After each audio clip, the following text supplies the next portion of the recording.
make somebody else like feel like they're a rat. You the only rat there is out there, man. If the shoe fits where we don't name people rat unless they earned it.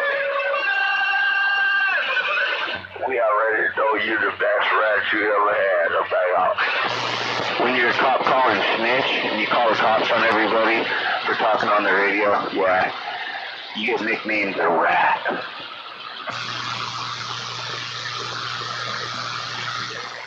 You know what happens to snitches in the joint, don't you? You ever had your shit pushed in?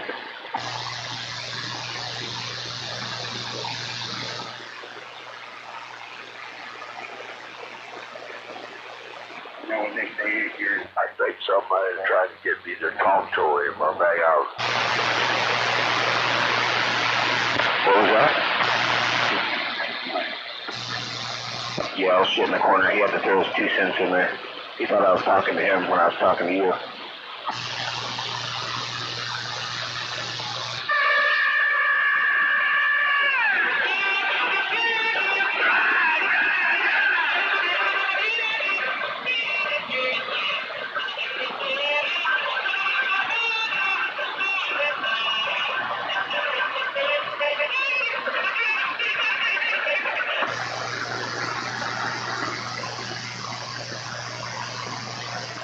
I'm going to smoke 2 joints before I smoke 2 joints.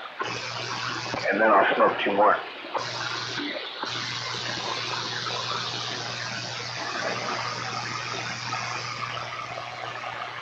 Oh shit in the corner, he loves me long time. I'm his favorite sea beer.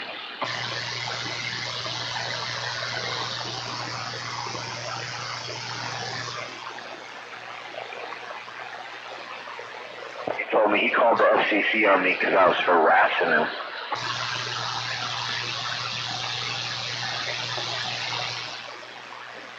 Poor Leroy. How did that work out for you, LeRon?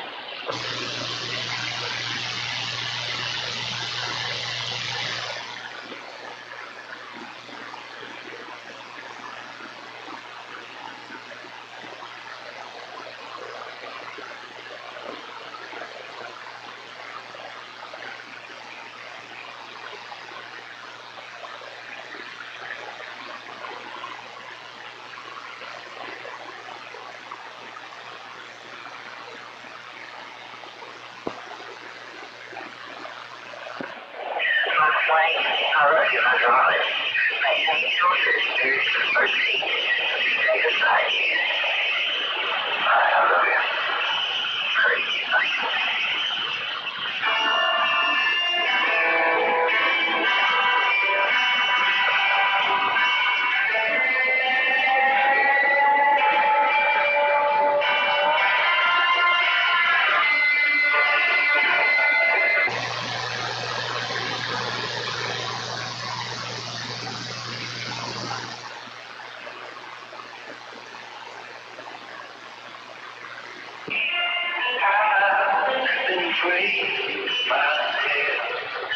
The closer this path gets straight, the more I get home, the further I'm away. And all that I feel is pain. Help me.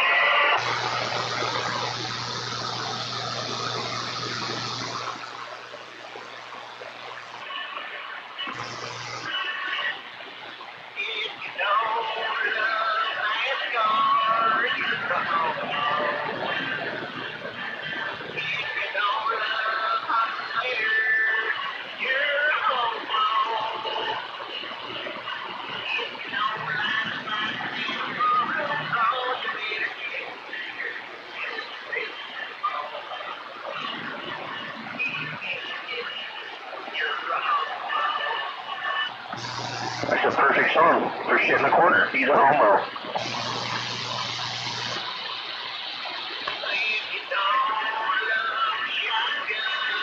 I'm not going any place. I'll send you a card. Hey, 152. I'm finna call 152. The big boss down there in the valley. I'm gonna holler at him for a short. I'll back out. You're not going nowhere. That's why I call you shit in the corner. You just sitting there stooling in it. That's your song. He's playing your song.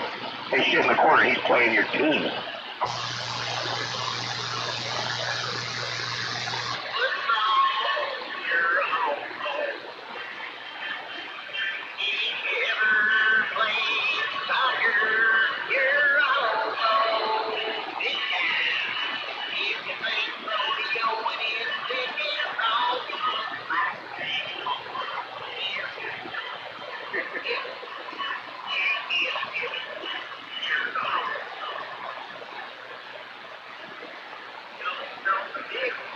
You gonna go balls deep on the Harry Dawn?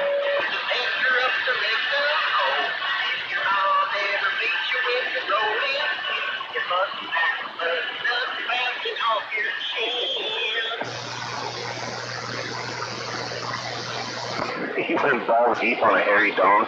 Oh man, poor old poop in the corner.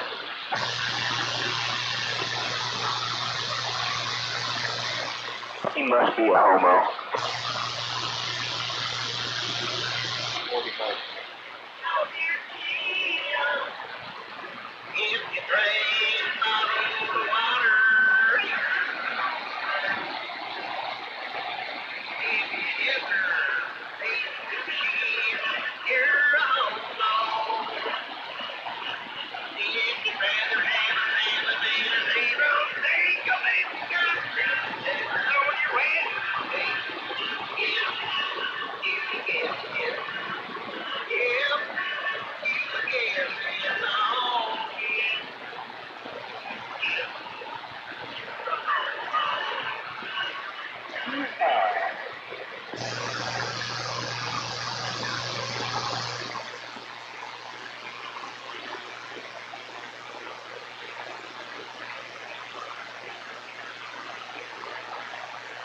We all know Rat's a homo.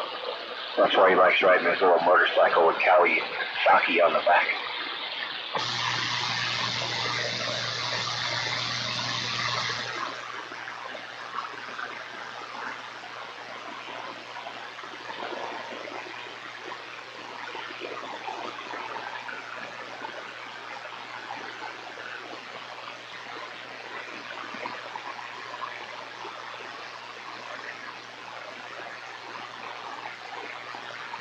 I think we finally ran poop in the corner off the fucking radio.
Busy days, super blissful nights.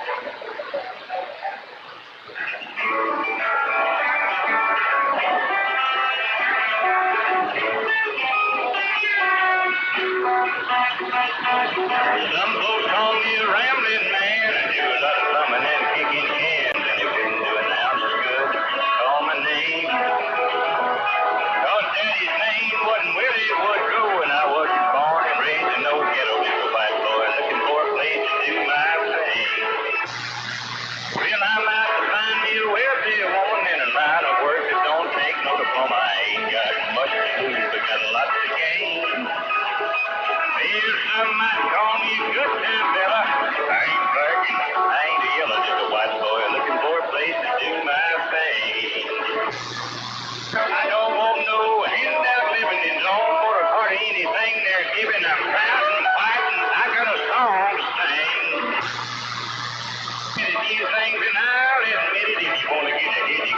hump and get it. I'm a white boy looking for a place to do my thing. Hump and get it.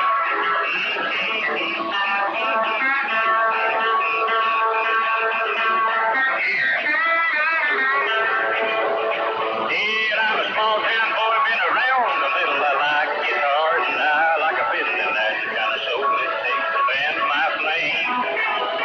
Well, I'm a blue-eyed, Billy kind of frail and ruddy, so I'll have to work to be somebody. I'm a white boy looking for a place to do my thing.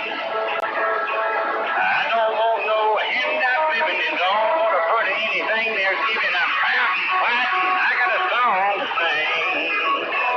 Well, I've said a few things and I'll admit it. If you want to get ahead, you got to hump and get it. I'm a white boy looking for a place to do my thing.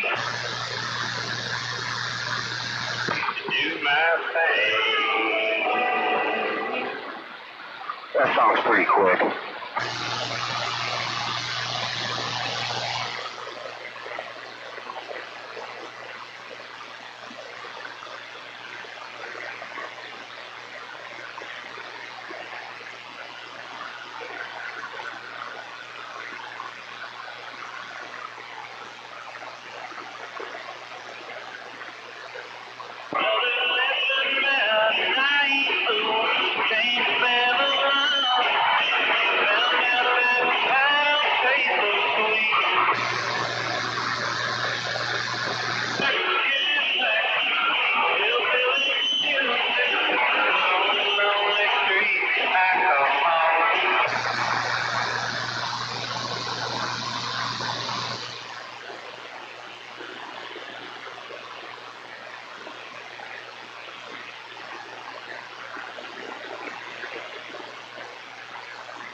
Cigarette butts and moonshine. I'm going redneck tonight. I got my horse on my side, so thank you, cat, to my ride. Yeah. Take a look at what the that she did to me. I was drinking Hennessy and then I had an epiphany. Got me thinking I should kill him, and I'm saying it literally. Middle finger to my enemies. I'll give it the energy. Got a horse in the back and a goat in the front and a barn out yak and I'm smoking a blunt and a trap with a cowboy hat and a pump. Cause I ain't going out like a rat or a punk. Don't be thinking that I really gotta kill him when I know that I'm semi-enemy to care about him. I was raised on a farm and I sleep when I fed up through the night on deck like I'm swimming down a head of heat. Hanging out my mouth, I got caught hard on my jacket. I was raised down in the south, eating booty weed, cabbage, everything I eat I cough. Man, on lunches like a mouse. I just watered all my crops, so my truck I'm taking off. We were riding down that dirt road on a Sunday night with the windows rolled down on the countryside. Saw a reflection in a mirror and I thought, oh my, I said, ooh, pretty girl, you make me feel alright. Yeah, we drinking out the cave on my chicken veggie neck. You would think I'd act my age, but I'm pissed like every day. Call me white trash, but I don't give a fuck. Don't pass the zigzag, the message leave me like my truck. Let's through my backyard.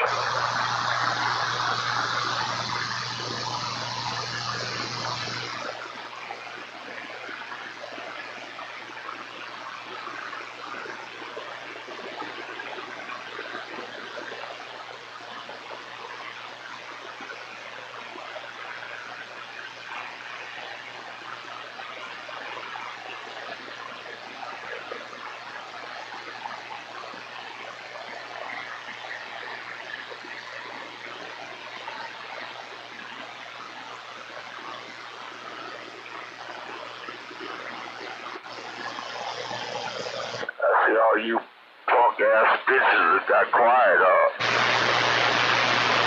I was gonna play you another tune. I figured he was gonna be the first one. He wanted to beat all the rest of the bitches. I figured he was gonna be the first one to kill, because he liked to be first in line for a good dick sucking that way.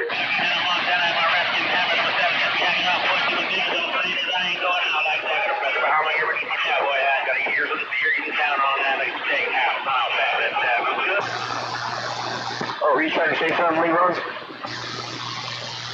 No, I knew what you was gonna say, just like you do it now.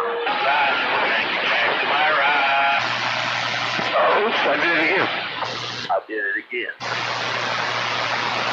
You just sitting there. You love me a long time. I'm your favorite CBer. All I do is quick kick on your ass. Either when you hold them all, I take a long kick on your ass. But other than that, when y'all don't want me to respond to you, they don't get there, cut it off. I do a quick beat on your ass, so back out. All the time I'm on his mind. I don't know if it's me or Ken, man. You know, that number one spot. Uh-oh. The police. Shit.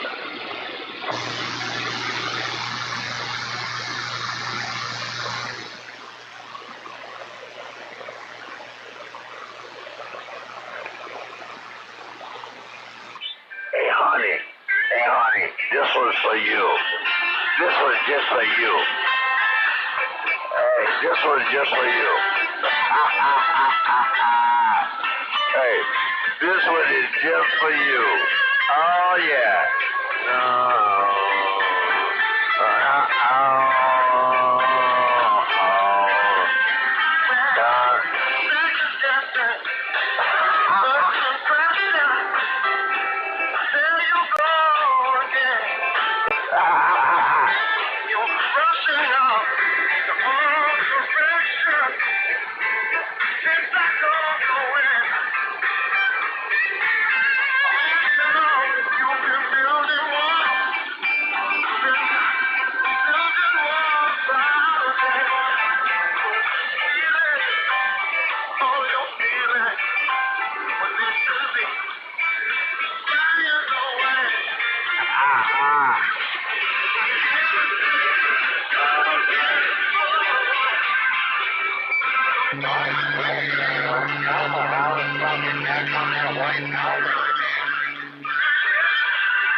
Makes you feel good, don't it?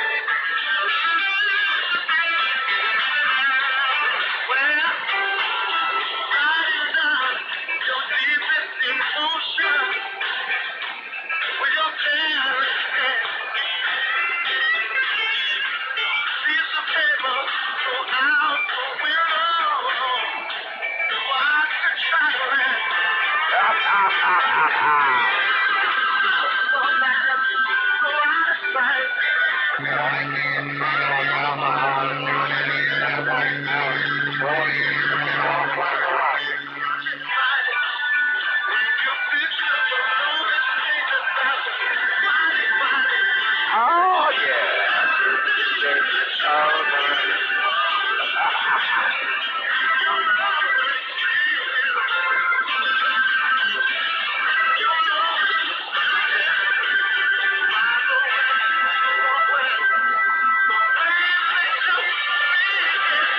you got to feel good.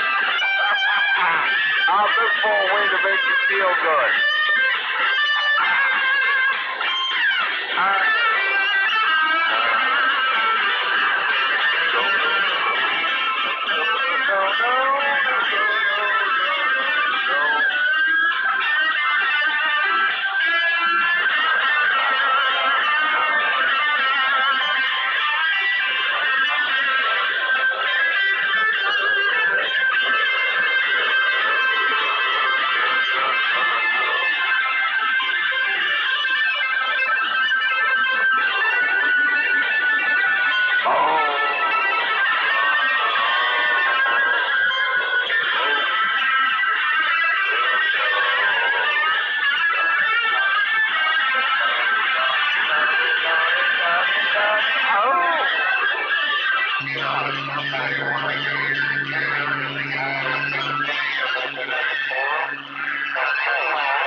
feel like that,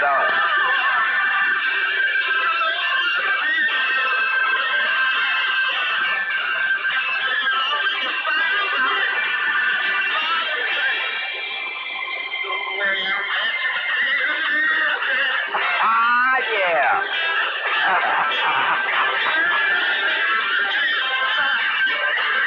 Makes you feel like that inside,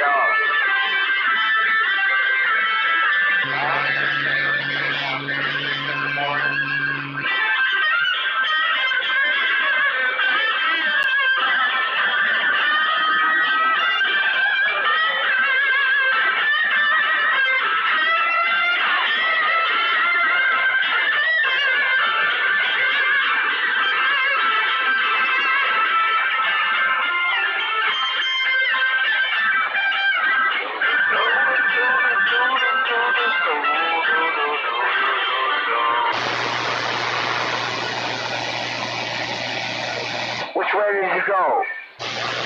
Are you feeling lonely? Not hardly. You just get a thrill out of talking to me on the radio that way. I'm your favorite Sibir. What would you do without me? No, every time I key up, you know what happens? You call me cockthroat, all the rest of that shit. You get a thrill out, makes you feel good, I tell you, I played a song for you. I makes you feel good, every time you hear my voice, there are you. Hey, keep it up, nigga lip. Keep it going. That's all right. That's you, my bitch, anyway. You, my bitch. You know I make you feel good. Hey, only thing about it is when I was able to fuck you in your mouth, I'd have to put a roller on that baby. Well, there you go with your homosexual tendencies. I don't have to go there. You already been there. That's why you enjoy listening to me every time I get out. Don't nobody be on the radio. I'll say, how about a ride of Wine Island? Or wherever, this, that, the other. Hey, doctor, you gotta get my attention. You love me, don't you? You sound a little hypey. You know I please you. You know I make you excite you up. I excite you, don't I? You little sissy. You fucking sissy. Hey, look here, I'm gonna play this one for you. Just for you, okay?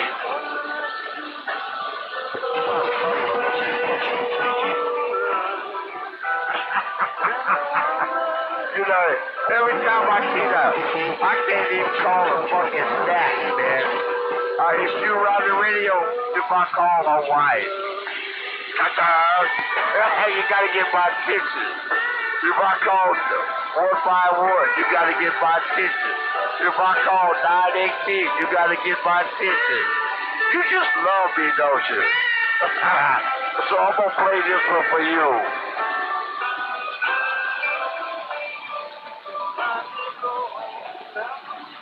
Time to go home, bitch.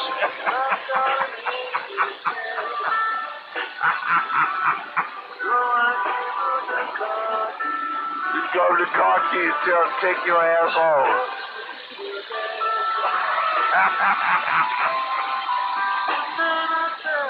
I'm gonna serenade your ass, cause hey, everybody needs to know you're a dry ass punk.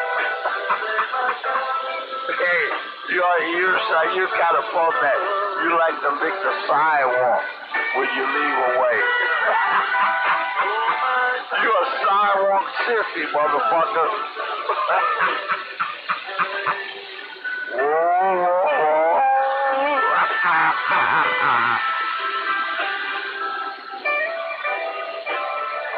Listen.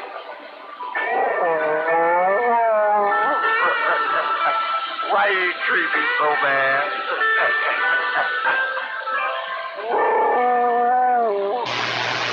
Woe is me, poor Leroy. Let's all take a moment. Take a pause. See, listen, he's still trying to get my attention. Oh, Leroy. Leroy's fine on this here. You the sick motherfucker. I'll back out. Oh, lonely Leroy Beggerson. He's always looking for attention out here.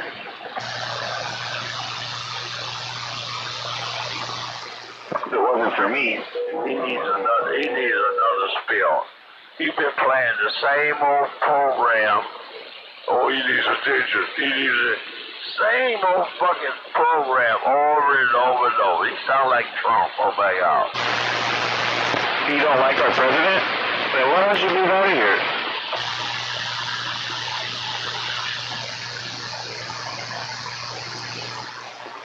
I'm sure you love Mexico. Yeah, how you women doing? How you women doing on that end? You alright? She ain't sleeping with no nigga. You never know that. She about not want you to know that though. Every time. She probably just don't want you know nobody to know she know that right?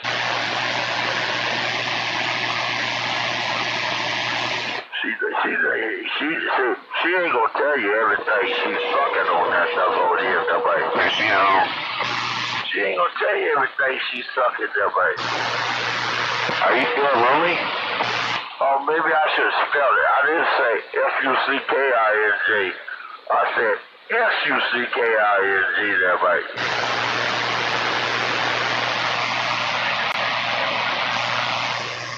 I don't know, he's not really good at anything. That's alright. I got you all up. That's why I played that song for you. You love me. You like to talk to me all the time. Ain't nobody else out there. But hey, you know, you keep talking to me. Why you keep talking to me, everybody? I mean, I sat here for about 2 hours playing some white boy music. I didn't hear whatever you played for 2 hours. But why you keep talking to me there? Why does he keep talking to me when I get off the mall, everybody? I wasn't talking to you. I was talking to my neighbor. But you just think I'm talking to you. I wasn't. I'm not talking to you. Just go away. No, you lying asshole. You know you lying. You know damn well you lying on that doggone end, you know. Hey, leave it alone, baby. I'm gonna reminisce. Make you think you remember what you never had. I'm gonna let you feel like something you ain't never had. You know you ain't never had nothing make you feel like that. Oh, the world.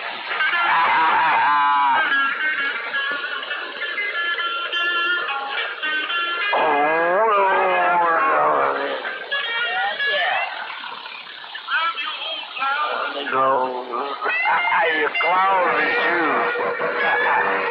You go out and do your thing with your clothes and shoes.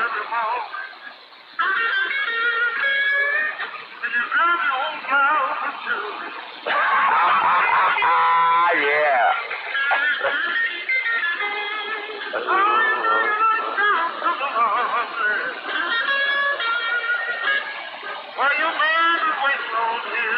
Oh yeah, your man's waiting on you.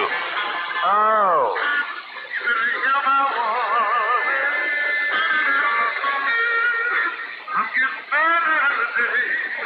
Oh yeah. That's because you're staying too fucking long. He is warning. He gets tired every day, gonna whip your ass. Knock you out.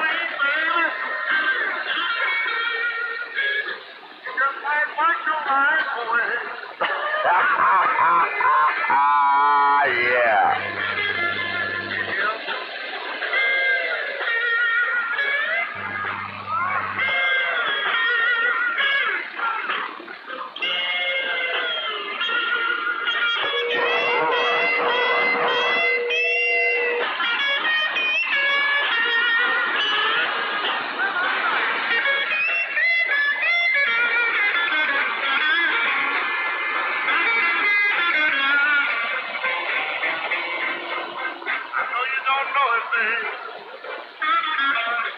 Oh, yeah.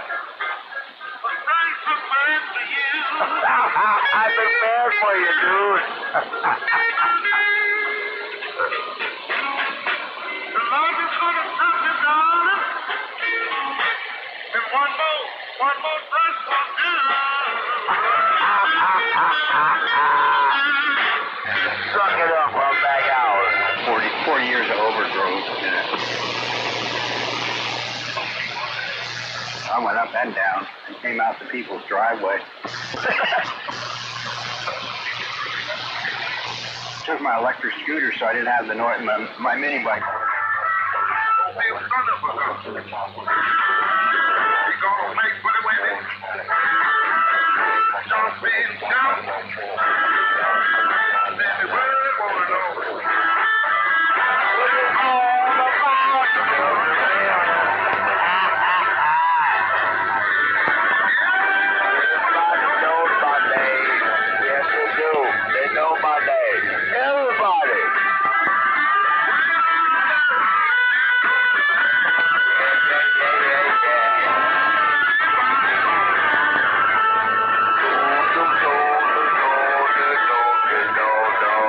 People's house just as you make the turn where everybody hits that tree.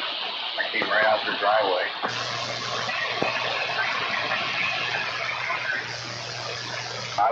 When I came across the little creek up into their driveway, there was like this old Airstream, the old metal, the RV, not just the trailer. They had a full-size Airstream RV.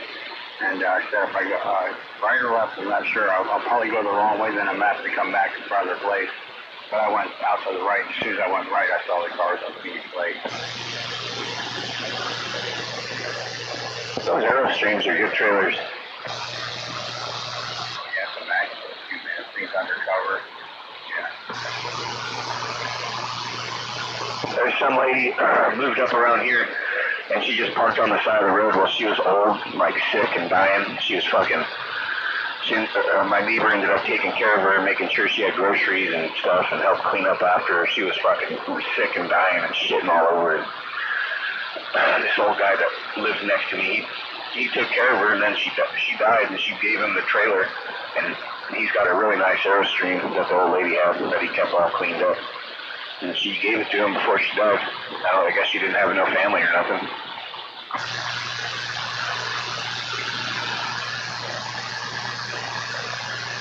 My neighbor has one, it's like a time capsule. Even the bedding and the headboards aren't torn. It's like nobody even lived in it. These are old couple. They got their matching jackets for Airstream on them with names on it, hats, and all sorts of shit came with it. But yeah, Made fucking 50 years ago and built better than the trailers they make today. Yeah, by far, yeah. Everything nowadays is just built to fucking fall apart.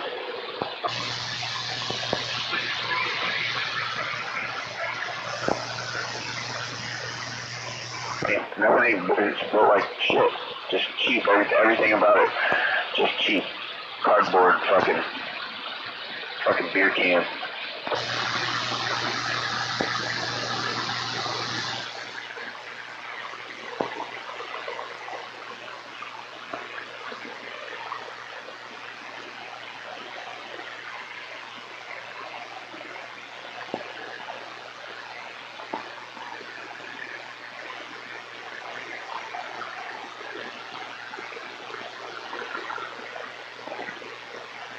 Leroy, he just loves us long time, Tin Man. Even when we're not out there, he's got our names in his mouth. Sound like you got Leroy's name in your mouth.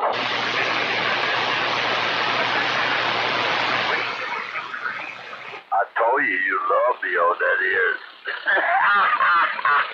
You can't even stay on the radio without calling my name. I'm not talking to you, Leroy. We got a local conference. Damn, man, shit, I key on your local. That's how you hear me. Because I'm keying on your local. I'm keying on your local. That's why you can't hear your local. That's why you hear me when I talk to you. Hey, I know you know my name. You'll never forget my name. Hey, what can I tell you? Ain't that a shame? Fucking jigaboo nigga watch. If he went barefooted, I wouldn't have to hear the motherfucker, but the cocksucker has to sit there running a fucking, probably 10,000 watts And my neighbor's up here talking barefooted. That ain't my fault. That's your fucking neighbor's fault. Oh, it's your fault. If I go barefooted, so I don't have to hear you. But see, the thing about it is, your neighbor might be talking barefooted, but you fired up on that doggone it. If your neighbor can't hear you,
feel like a man.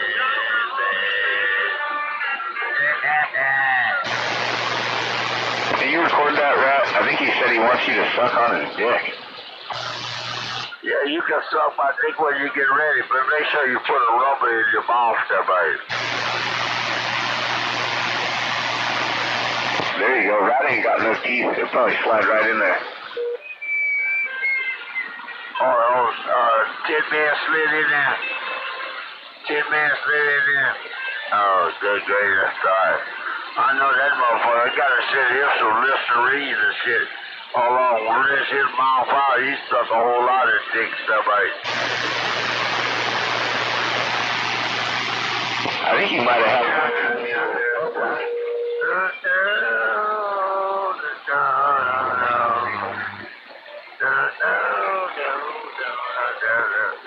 You start drinking that clear beer.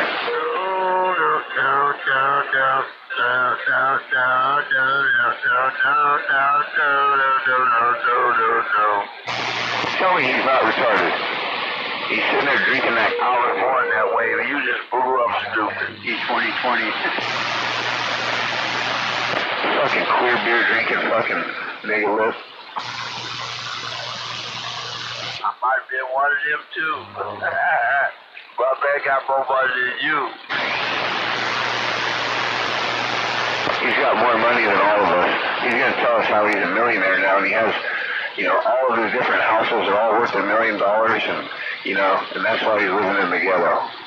Well, I have to admit, I don't have as many as all of y'all. I've been trying to catch up with Trump. Because, see, Trump has been stealing all you motherfuckers money and you don't know it, somebody. Oh, man, he said he's going to knock me out. Could you imagine if I got knocked out by an 80-year-old crippled old man that goes around in a walker? In a hover round? How the hell is he going to knock me out? I don't know, but that's fucking funny. He's about as tough as Street Rider. Sloppy Joe. It's fucking hilarious. Tell him, don't worry about it. Don't tell him about it. I'm an 80-year-old man. I'm going to knock his ass out. But I'm going to pull my 81-year-old dick off and piss on him and wake him up there, baby.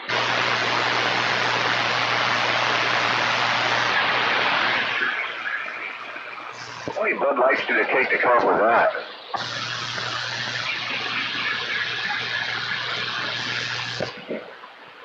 That's all he like. He's always talking about who he gonna beat up and shit like that.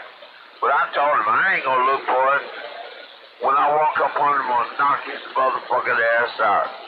And if he left there too long, and I know where he at, Sonora.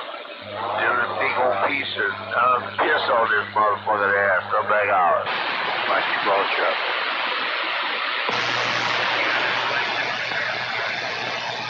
Yeah, the dark noise. I got like a straight shot at Coonville. It's real depressing. I'm on the wrong side of the canyon. I wish I was on the back side over there with you guys. Like, once you get up over the top up there where Ralph is, and you just creep over that edge of that back side of the hill there with the look over at Crystal Falls, I wouldn't have to hear this fucking shit. Yeah, never happened. Never happened. When I go through in San Andreas, and I hold on, hit that run, just running back down in there, in them little old bitty towns, and this and that, the other, and so forth and so on. Then they say, oh, there's a deacon pastor, he must be going to, hey, knock that motherfucking white boy up there called a punk-ass motherfucking white nigga. They called him, hey, hey, got him all red. He said, go and knock that motherfucker out there, man. No, you're not. You're not going to do nothing. Ain't nobody scared of you.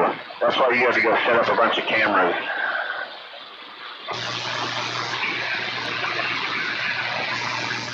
I don't know, he's bragging about how he had to set up like 6 or 7 more cameras outside. You know, just one.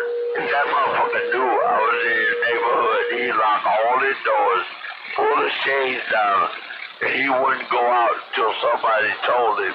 Or he'd listen to the radio and find out I'm a long distance off.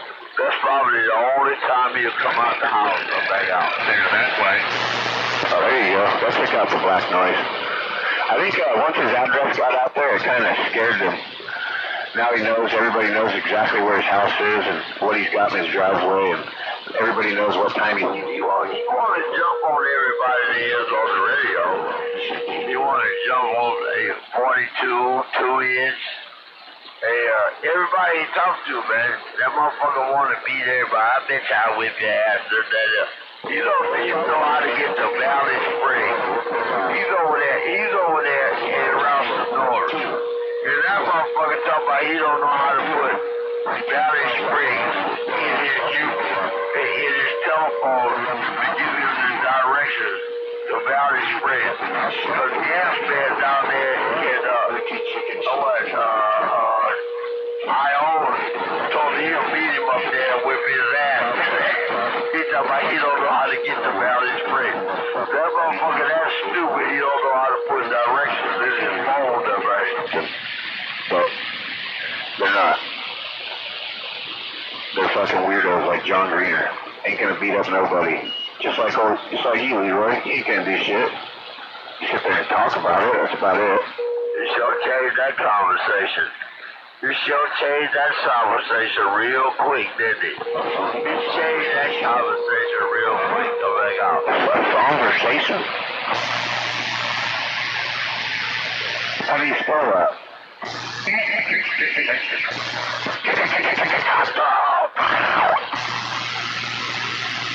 Hey, Stinky.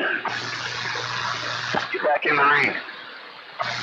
Hey, just watch when I ignore that punk ass bitch. Hey, that white nigga, if I ignore him for a long period of time, see how long he keeps calling me cockthroat and all the rest of it. So somebody was out here the other day, they're like, oh yeah, well there's the one guy that always says the fucking N-word out here. You know who says the word nigger? I told you he wants to talk to me. I told you, all it is like, hey, if I don't talk to him no more, he'll stand up there, he'll sit there on the radio, calling me cockthroat, all kind of names and this and that and the other.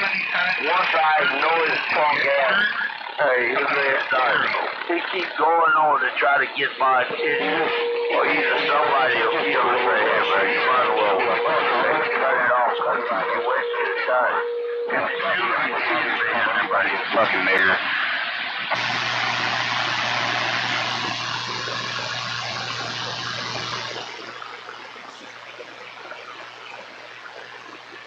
Go ahead, Leroy. Sorry, it's your turn. I was talking.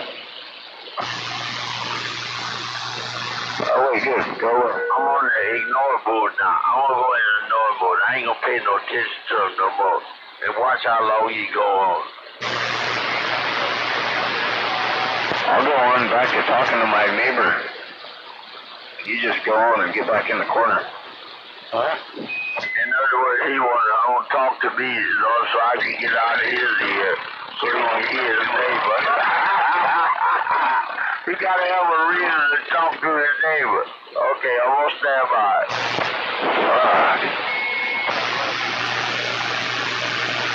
He's feeling awful fucking lonely tonight.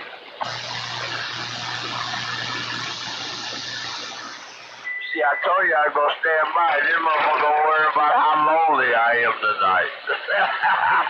I told you he likes to talk to me that way. He's sitting there playing sad songs. I hope he don't kill himself tonight. He's sitting there crying, fucking getting all shit-faced, like playing sad songs. He sounds depressed. That's alright. I ain't depressed. I'm waiting for my woman to get off the phone.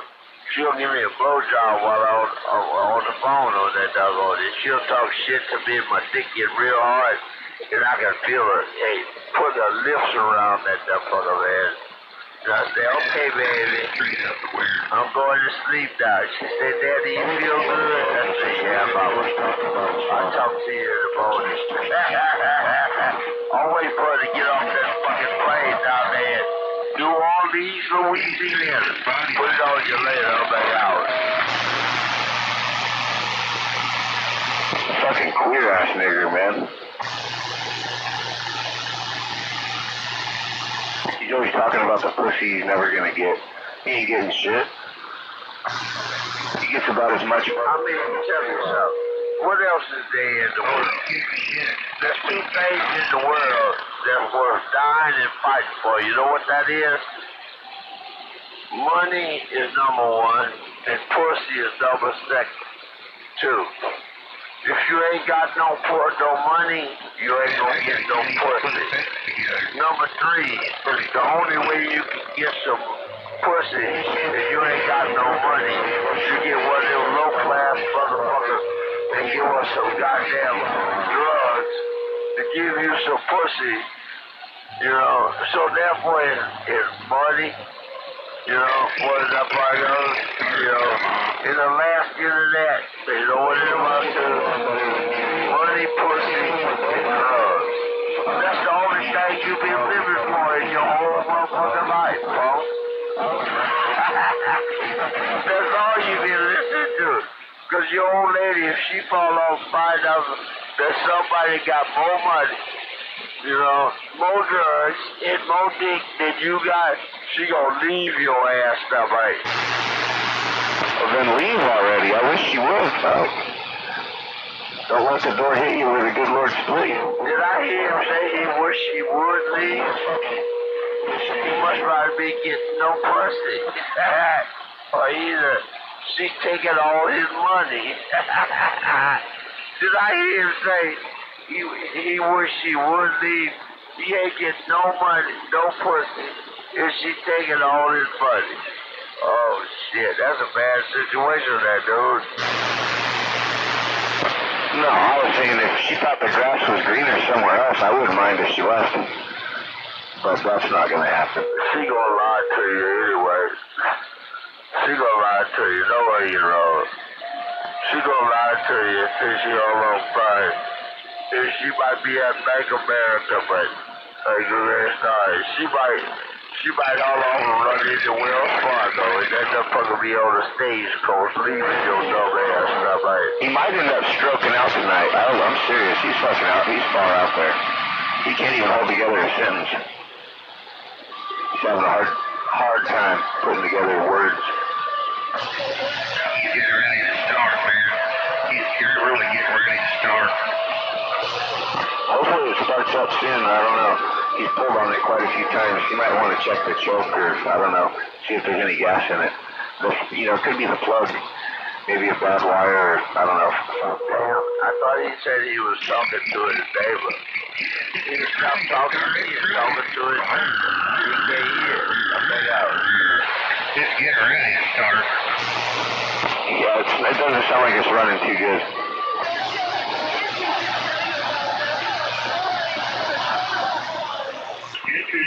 There's a woman screaming in the back. Sound like a woman. Sound like there's a woman in the background screaming when he keyed down. So I hope I didn't piss her off. Told her a story that right. My lady's not even home tonight. Shut up, Steven.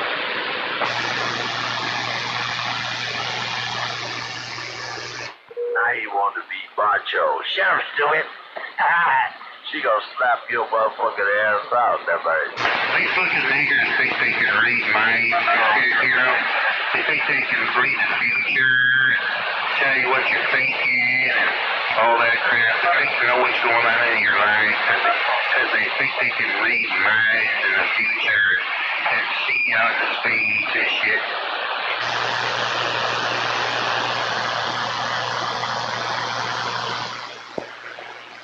Damn, she must have did it. Sure is quiet. Poor old Leroy, listening to all those sad, lonely songs, sitting there all by himself. Everybody knows right where he's at. He's like, oh man, as soon as everybody got it out there, we're 2-inch lives.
Punk.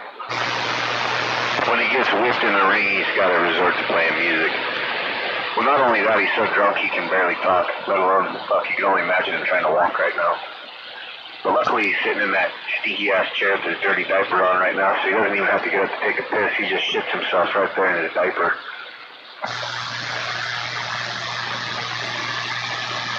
Fucking 88 years old.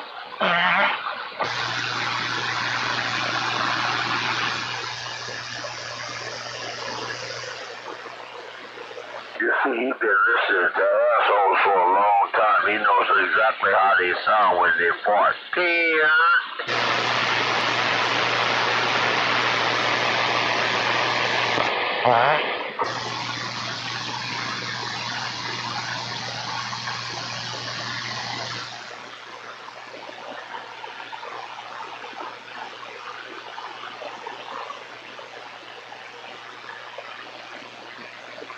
Do you count the wrinkles on the chocolate starfish?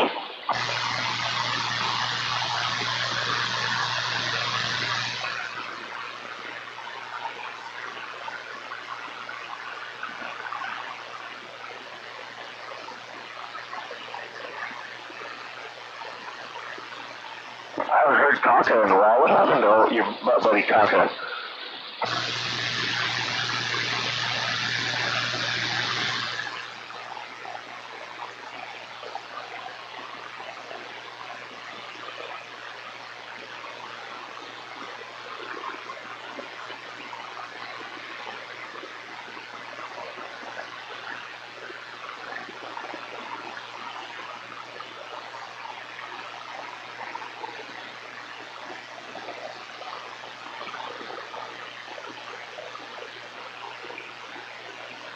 All day, every day. Tin Man, Yamaha, red, Tin Man.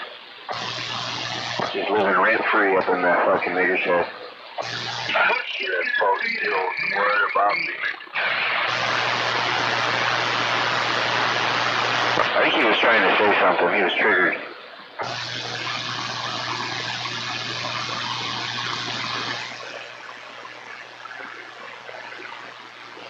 You know how to really trigger him?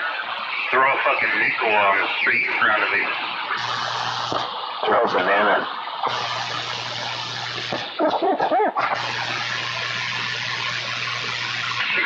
cheese, you know, 3 or 4 pennies, throw that out in the street. When he's walking by, you throw that fucking money out in the street in front of a car. Toss out a Newport cigarette. Just go chasing that fucking cheese out in front of a fucking market truck or something.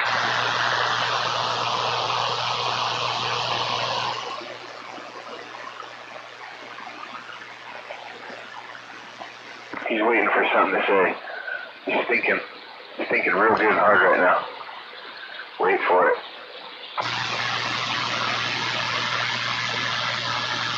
He's all frustrated. He's gonna go to bed thinking about us again.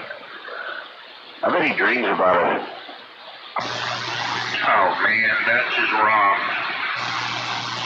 We're rent-free up in his head all day, all night.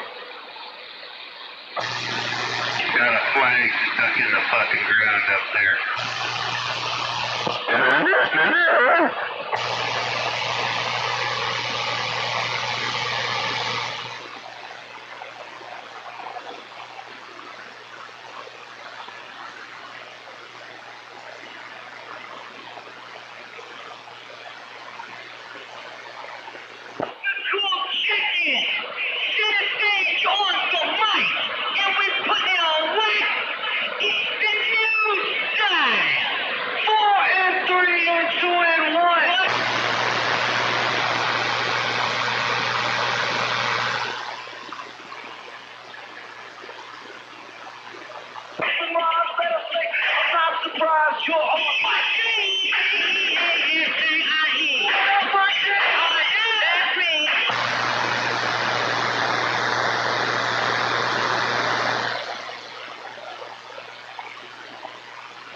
He's only got one eye open. Fucking, he probably passed out. You hear 2 Inch try to take back that he doesn't use a CPAP machine tonight? Oh no, I've never used one. But just like a couple nights ago, he's like, how'd you know I used a CPAP machine? Yeah. Oh no, I don't use that anymore. Then you probably don't get a good night's sleep. I'm pretty sure he's hooked up to that machine. Could you imagine? I seen my buddy has one. He's a big old fat guy. He's got a CPAP machine. That fucking thing, that's a big old contraption. Fucking right next to your bed with like tubes that go in your fucking nose and the fucking makes a god awful amount of noise and shit. What the fuck to do? Blow air down your throat or something? Yeah, it basically feeds you oxygen because like a lot of these people, their nose and the shit's all not plugged up, but it's like they're so fat, like inside their nose, the flaps in their throat and everything, and they're not getting enough air, not enough oxygen to their brain. What are you doing in the bed with another man with a CPAP machine on? Doc, what are you doing in the bed with a man with a CPAP machine? I'm gonna show you, he's a straight up false. He's gonna lay in the bed with a CPAP machine. Sleeping at night. What are you doing sleeping with a man with a CPAP machine? Nope. He's figuring it, man. No, what are you all worried about that man with a CPAP machine? He sure is concerned about you, you know. His conversation hinges on That fuck always telling on himself. He always telling on himself. Now he know what a man with a CPAP machine sound like when he's sleeping in the bed. Hey, does his wife be in the bed with him? Or just you? Hey, what kind of shit is that, man? You put the old lady out of the bed so you can lay up next to a man with a CPAP machine and listen to how he found that right. Almost ready to start now. maybe if you pull a choke on it, pull the rope harder, it'll start. Oh, damn, he pulled too hard. He broke the rope. I don't think it's going to start now, Tim, man. It's getting ready now. I don't know. It's pretty nigger rigged. I'm not sure if he could take the 4 bolts off of the screen cover and get the rope fucking wound in there and, you know, tie a new knot on it. I don't know, it might be a little too much for him.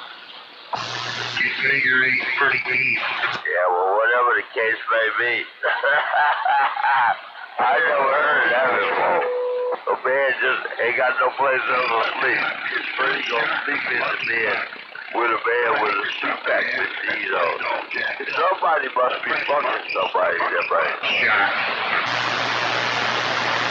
How the motherfucker know where a CPAP machine sound? Unless he's out sleeping in the bed with the other man, right? Yeah. He doesn't have his boy out there. He's got no wingman. He's getting whooped out here. I ain't worried about my ring man talking to you. My ring man's talking to you on that end. That's why you trying to hold on, poke your chest out. You been telling your ring man, you stop fucking him. Either you tired of fucking that other motherfucker. Get fucked by that other motherfucker. Because he got on the CPAP machine. And you gonna go back to my ring man, kid man. Rubber sheets on his bed so you don't have to get up. You think he'd have to go get another beer by now. He probably just set the 30-pack right next to his chair. And like I said, he's probably wearing a diaper. He don't have to get up to piss. He tried to pull out anything out of the closet. He tried to pull out anything out of the closet in order to change the subject about him sleeping in the bed with a CPAP on. Hey, Tim, man, you better hold on and bring that boy back home, there, man.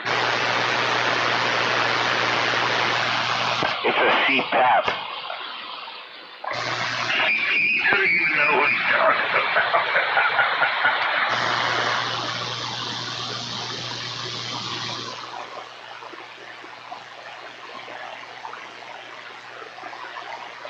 When you're fat and overweight and you can't breathe, they usually you get a CPAP machine. Or if you're a nigger and you got that big lips, to get out of the way, you gotta put that CPAP on turbo. What happens if your lip gets stuck in the suction when you're sleeping? It makes that fucking funny sound.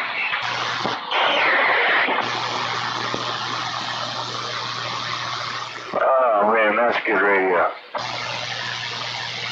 Yeah, you should be really careful about that getting old and comment you made, man. There's a lot of us old ones out here, you know. You don't want to get that nigga lip caught in the CPAP machine. Man, that could cause some industrial problems. Might cause a fire. Cause a fire.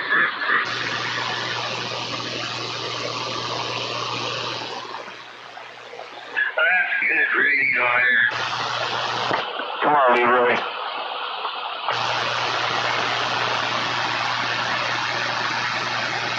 I don't know if he could get back in the ring. He's stumbling. He's getting ready to start something. I think he's done whipped. I think he's done.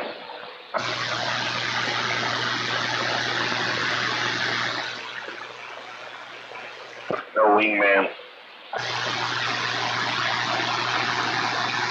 No Shaka. What happened to his butt buddy Shaka? Oh, Zulu. Probably never hear from that buster again. Living in his house, driving his house around. Yeah, that's not looking good for any nigger.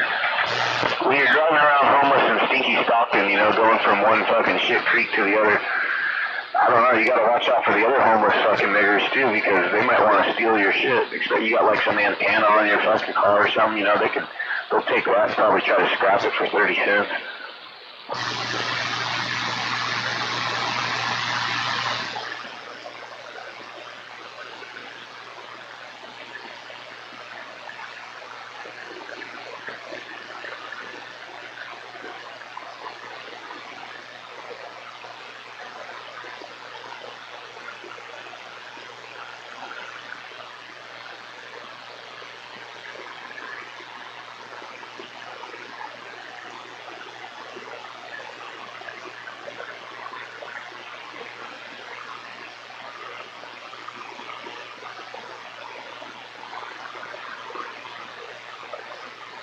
I think he might be either draining the main vein or maybe he fucking kicked the bucket. All right. Who the hell are you? Who's the band? The band and Winter Instruments. That sounds like a part out of the Blues Brothers.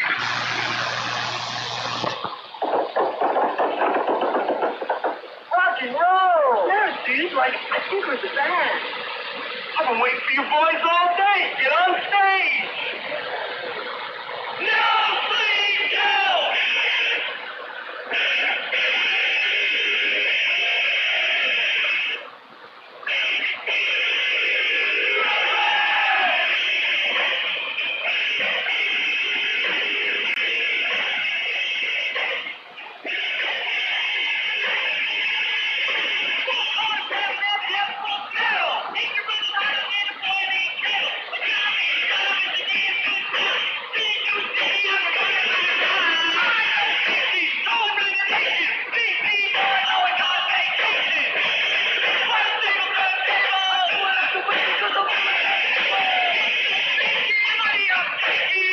Man, I wish I had me a big old radio get over the top of that.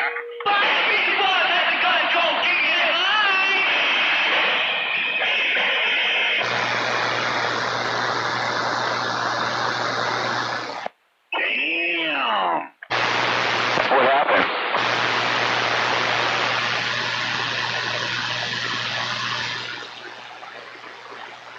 Crickets.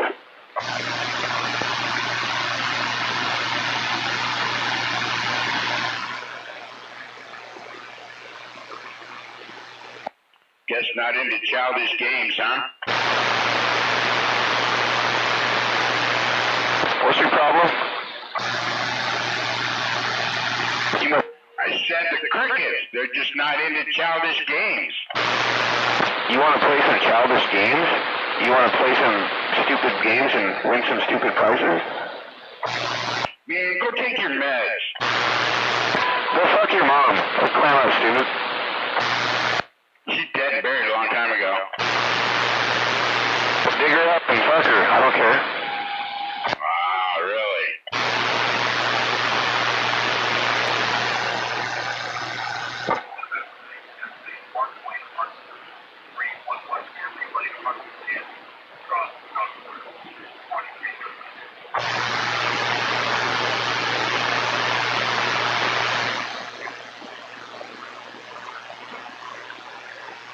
Well, at least you heard me from Modesto. That's all I really cared about. Modesto? Oh, what a shithole. You're probably one of 42's butt buddies. No.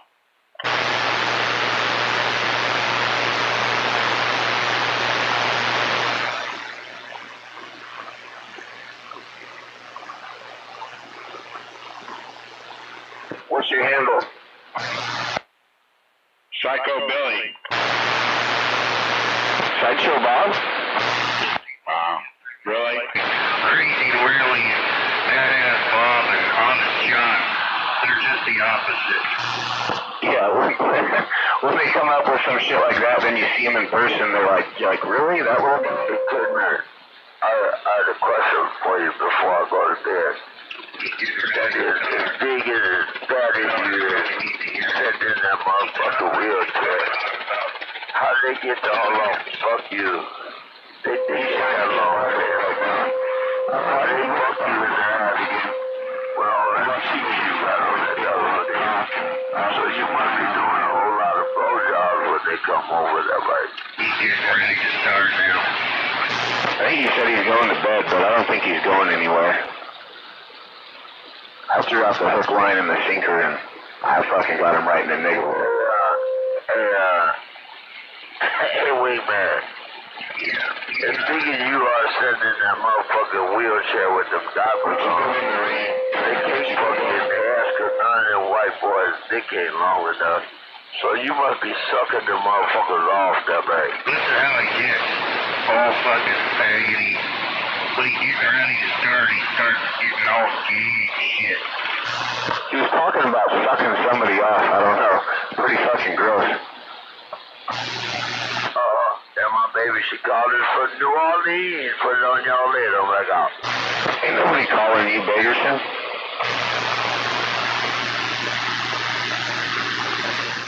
If she's calling you on the phone, put it on speakerphone right now so I can hear her. Yeah, probably not, huh? Shit, guaranteed. 100%. I bet, you know, $100 bill right now that he ain't talking to nobody.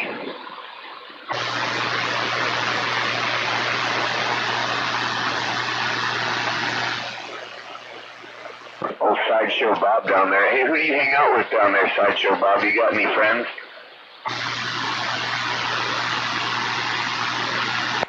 It's Psycho Billy and no. Friends cost me money. Greg owes you money? I said friends just cost me money. What would I want them for? I've never seen you out here before.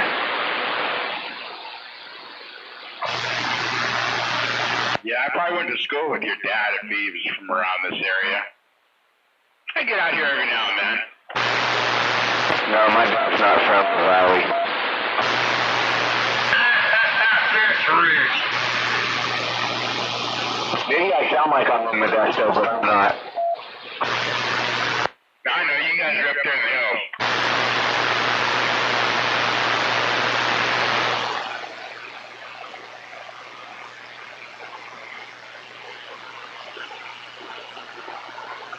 Sideshow Bob doesn't really sound like a bad handle.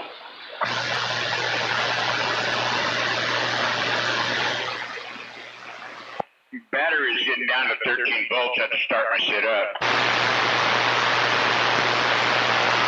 You sitting in your car, fucking sucking on the glass dick or what? Yeah, just sitting out in the car.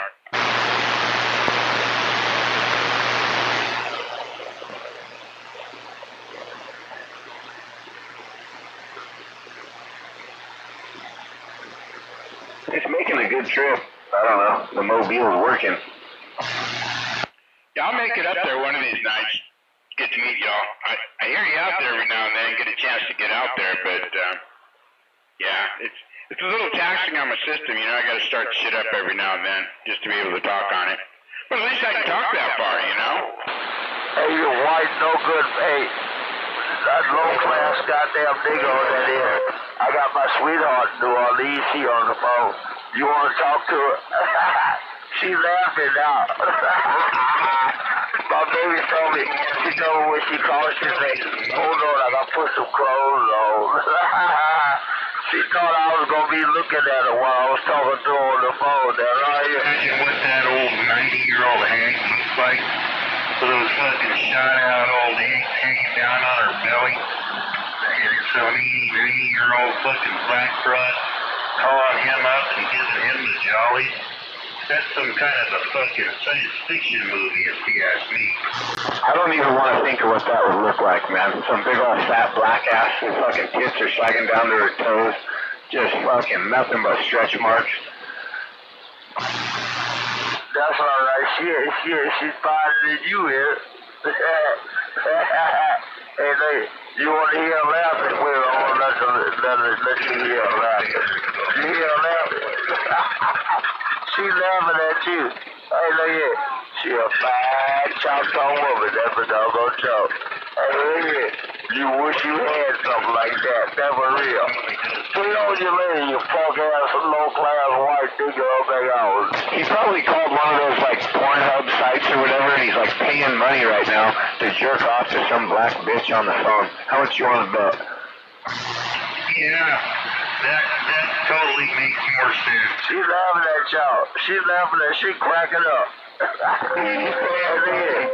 She cracking up on that end. Tell her that, baby. Say hello to her. Yeah, want me to call one up to you? When did you hear her? She said, hello, how you guys? Oh, yeah. It sounded like a dude, Leroy. I know it because of the fact that, hey, you know, you got dudes on your mind, so anything sounds like a dude to you.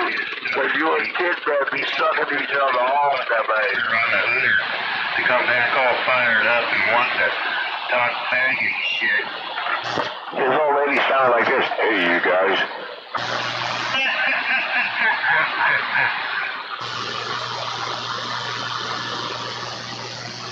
She's transgender. Her dick's bigger than his. Hey, you guys. Quit making fun of me. You gotta be careful going on a date in 2025.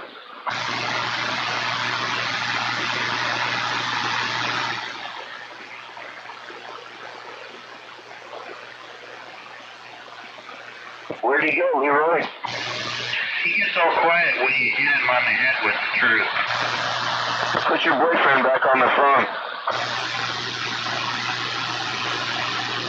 Hey, you guys. Hey, quit making fun of these trans guys.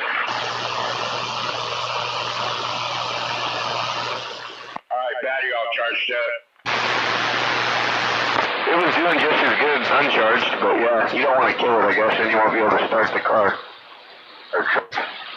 No, I got 4 batteries that run the radio, and 1 battery that runs the car itself is fine. You hang out with Skywalker or any of those guys down there, or are you just a lone wolf? I've met Skywalker.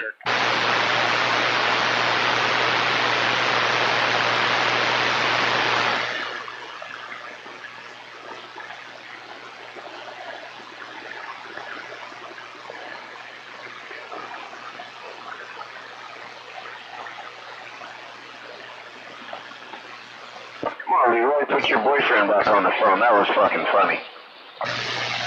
He was getting ready to start.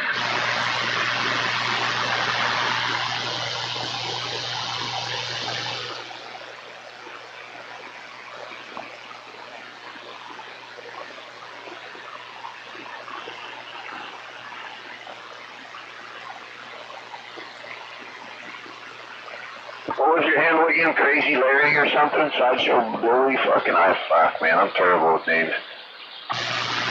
Yeah, it was Psycho Billy. Fire Marshal Bill.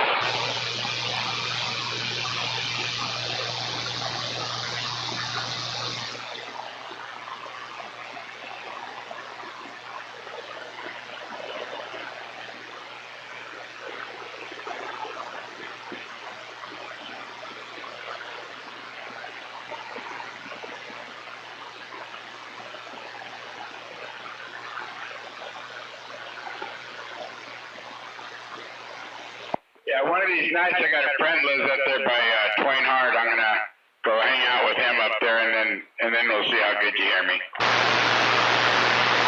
I wouldn't have to hear you too bad, because there's a mountain in the way, so... Well, you'll probably be loud to some of my neighbors. My shit don't bleed.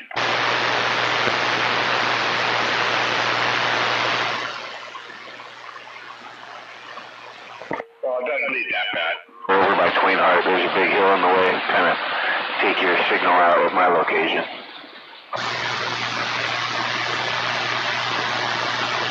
Where you at? Up close to San Andreas?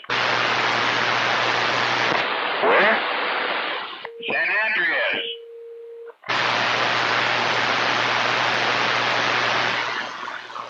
Angels Camp? No. I'm over near Sonora. Oh, Sonora?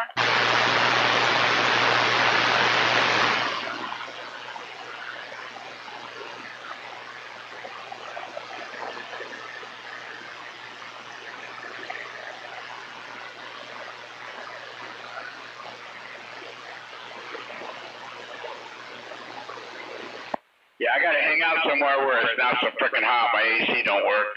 Oh, fuck that. Fucking I know it. That's why I'm not out here till midnight, you know? Probably still 90 degrees in Modesto. What is it out here at my place? Right, 62 degrees. Pretty nice out. 84 now. That, and I gotta leave my windows open, the back hatch open during the daytime, cause it gets so hot in here that the fan on the 2970 kicks on. And sit out here and run all day long. comes on even when it's turned off? Yeah, when it gets fucking hot enough.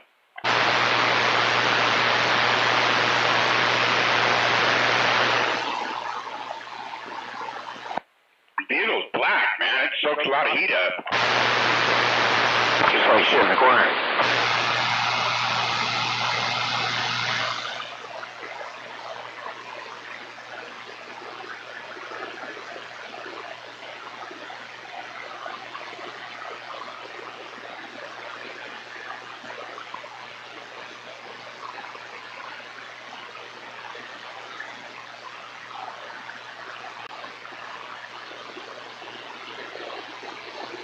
That's one expensive phone call that Leroy just made. What's he wiping up now? Like one of those porn sites where you gotta pay and you can talk to them live. Like for only $400 you can talk to some dude. Well, I wouldn't want to pay that much to talk to a dude anyway, but I wouldn't pay that much money to talk to anybody. Fuck that.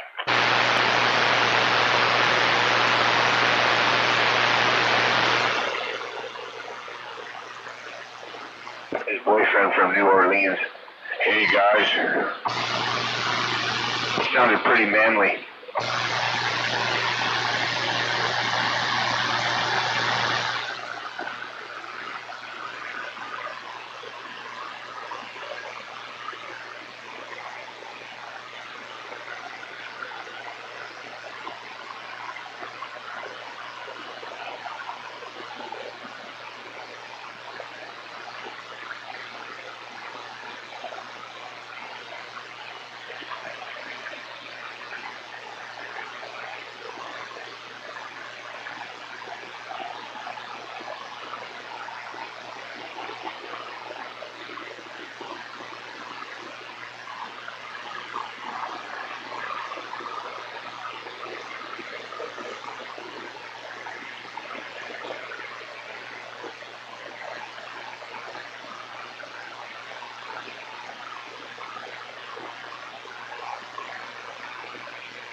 Shit, I'd probably have so much feedback in here if I tried that.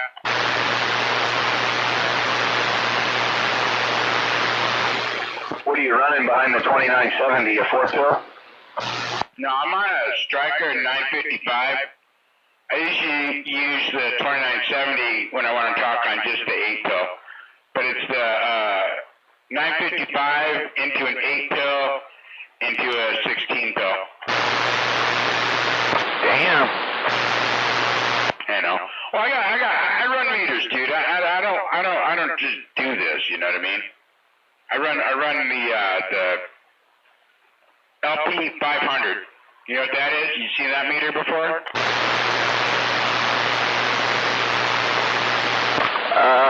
Something 500. I don't know. Maybe. Yeah, it's a digital remote meter. So all the couplers are in the back where the amps and the batteries are at, and then There's just Ethernet cables. There's 4 of them that run up to the meter, so I can see between the radio and the 8-pill, the 8-pill and the 16-pill, and the 16-pill and the antenna. Watch the SWRs, the RMS, the peak, and everything all at the same time. What kind of watts are you getting out of that 16-pill? With all that, getting... I'm driving about 2,000 watts right there, 2,000, 2,100. Depends if I got my foot on the throttle or not, and how far the voltage drops. That's weak.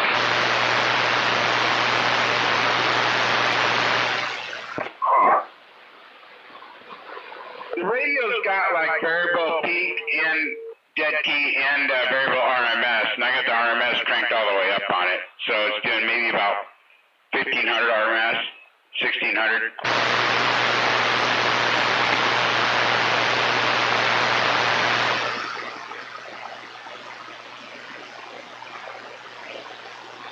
It's working. What kind of antenna? I don't know. It's like a steel coil. It's got a big old stinger on it.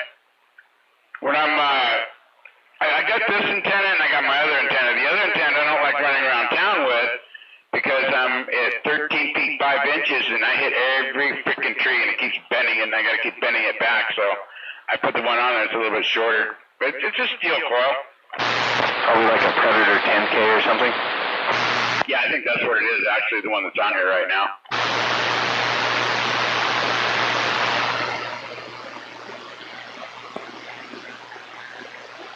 Or a look-alike, whatever, you know what I mean? But yeah. Yeah, it's cool. I'll get this thing up to about 14 volts and key up and start talking. It'll drop all the way down there to, I'm like 12.8, 12.9. It's a 370 amp alternator, 4 batteries and 2 capacitors, and oh yeah, it sucks my shit down.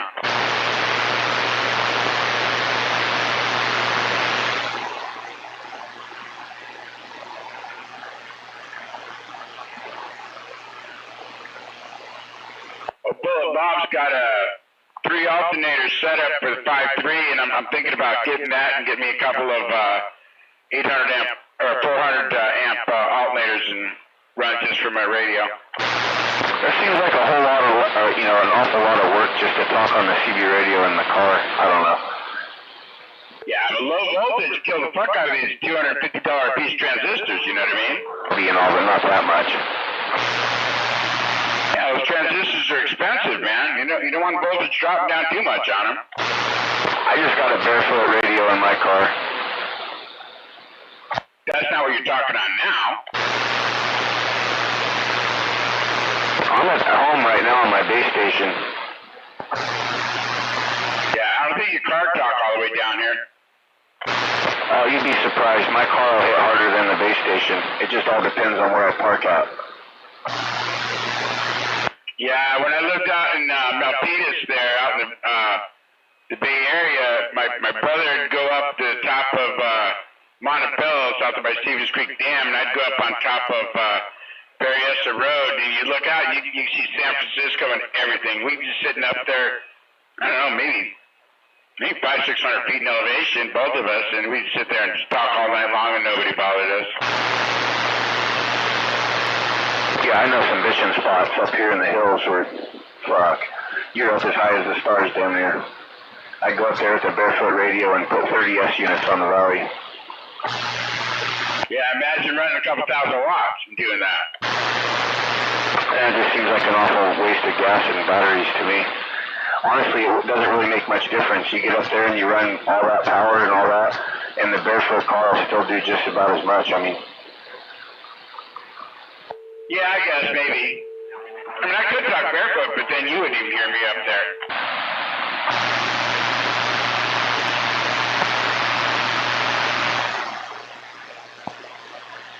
Look, that right there has got me down to about 600 watts. You still hear me?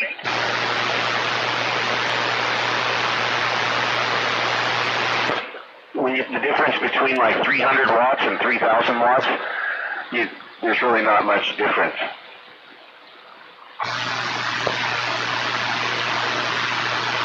I don't know. Well, we'll have to sit up there and do a shootout sometime, see. Yeah, maybe one S unit or something. like once you get up there to 1,000 watts or whatever, like you're doing, like in order to like double your power right now, I wouldn't even see much difference if you doubled it. You're hitting me at like 3. If you doubled it, you might be able to get 3.5, 4, but shit, that'd be like 4 more batteries and another Sweet 16, all for one S unit. Yeah, I've heard that before too, but I don't know, it works, you know what I mean? I sit out here sometimes when the skip is running and talk to the Carolinas all the time, you know? The Hawaii, those guys out there.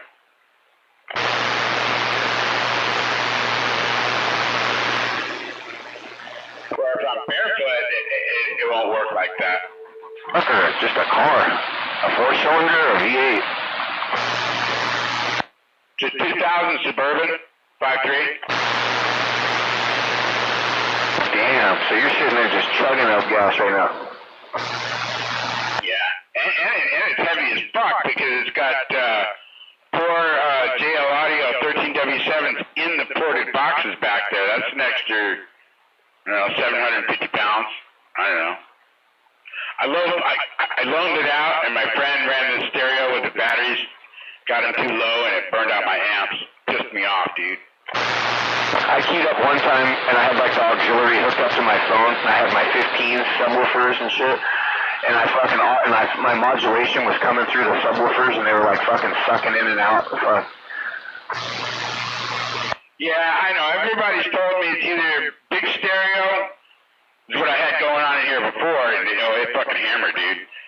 Or big radio, you can't have both, but I don't know. I'm gonna try it and see what happens, I'll get a shitload of chokes and stuff and put on all the speaker wires and all the RCA cables and shit, and all the power cables. Maybe that'll help. Just don't linger, Reagan.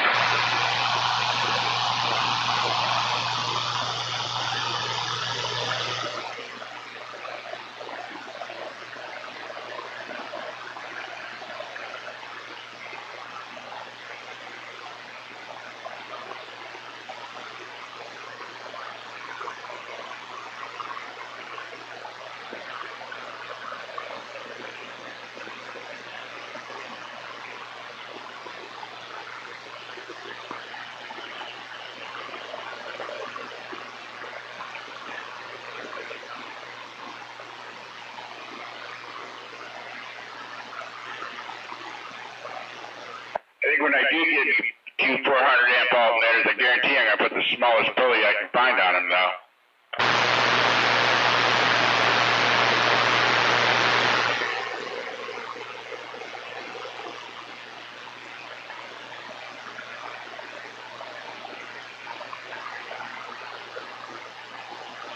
I guess if you're gonna do all that and like go to like a shootout or something, I guess that would make sense. If you had a bunch of cocaine. Well, maybe one day when I feel a little more confident and feel like cranking it up a little bit more. I know this 16 pill is worth more than what it's doing. I know it'll do a lot more. Yeah, if you could volt that thing instead of it dropping down to 12 or whatever, if you had it at 15. Yeah, I know. That's why I want to put 2 big old fucking alternators on it. Put a 3 alternator bracket on it. One alternator for the vehicle and the other one for the batteries back there, and I'll be fine.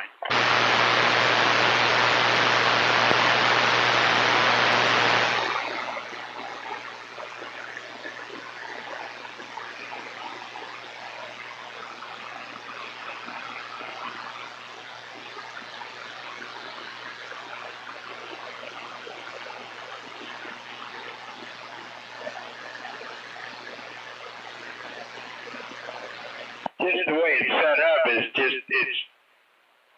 I'm just getting residual to the back batteries, you know what I mean? When the alternator in the front's charging the Suburban, then I get a lot back there, but when it's already charged up in the front, then it just doesn't put out as much.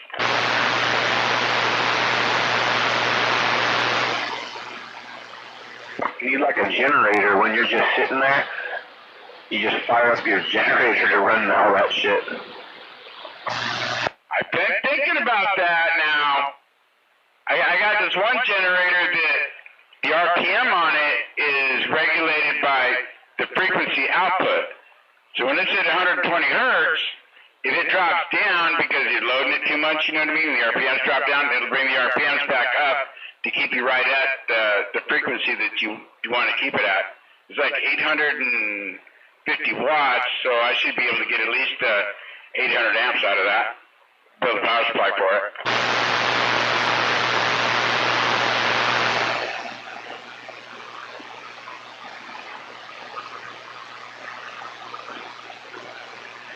Give me one of them wheelchair, platforms you put in your receiver on the back of your vehicle. Just put the generator on there and strap it down, It'd be fine. I need to get myself another, just like a cheap Antron, and go slap it up in this talking spot that I go. And then when I pull up in my car, I could just have like some LMR 400 and put that Antron up like 80 feet, 100 feet up in the top of a pine tree up there, and then just park my car right next to it, and hopefully nobody steals the antenna, but if they do, oh well. But I think if I hide it good enough and put the coax on the back side of the tree, maybe camouflage it. I thought about that, getting a couple of 10-foot poles and stick them together. And I've got a Y-quad, beam that I've never put together. I was thinking about going up in the hills and setting that up and, popping it up about 30 feet in the air. I'll get a trailer hitch mount that I can, bolt it just on the back of my trailer hitch, run a couple guidelines up in the hills and sit around for a couple of days and party,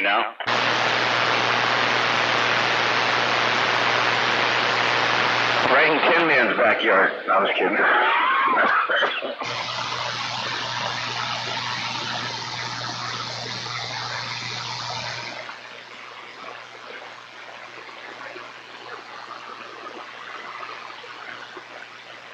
Yeah, because I didn't have my foot on the throttle. Now it's having trouble getting over 13.5. So it's just the battery in the Suburban, the main battery, it's regulated. There's a Hall sensor there that, the computer controls it, you know what I mean?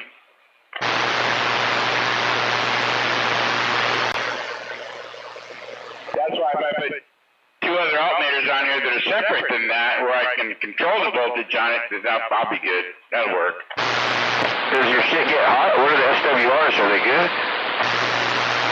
Well, because I've been talking on it as much as I can, I've got a little, digital thermometer. It's just a little red laser beam, so it's, the surface area. The 16 pill, it gets up to about 105, 107. The 8 pill, and it likes to hang out because it's got two big little fans on it. It likes to hang out around maybe about 85, maybe 90 degrees, talking like this.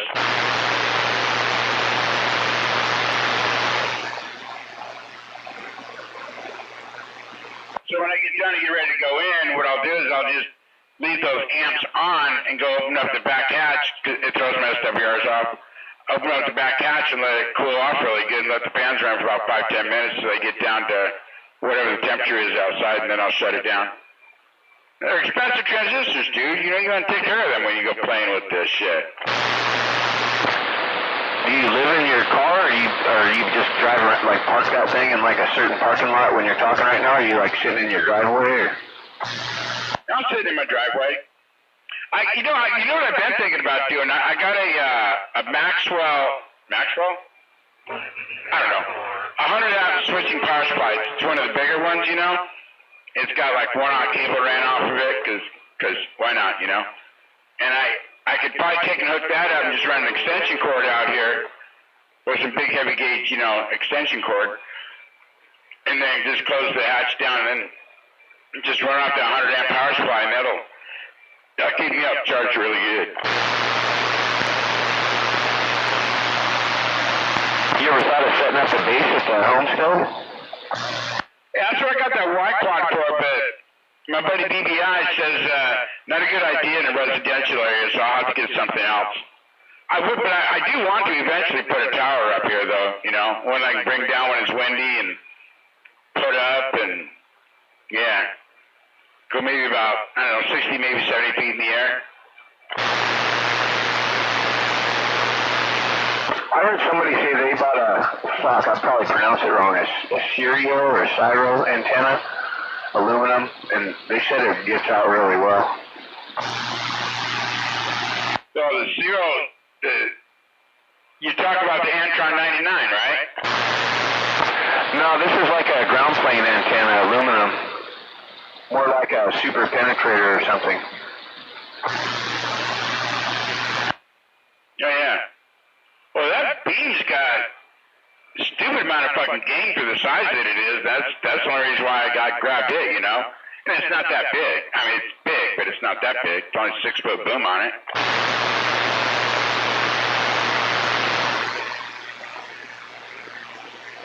I ran a V-Quad years ago. It was, I mean, dude, that was pretty cool antenna too, for as small as it was, you know? You got the job done. Handles up to 3,000 watts. That's it. That's $200. Looks like a halfway decent antenna though. Yeah, there's a lot of good antennas out there.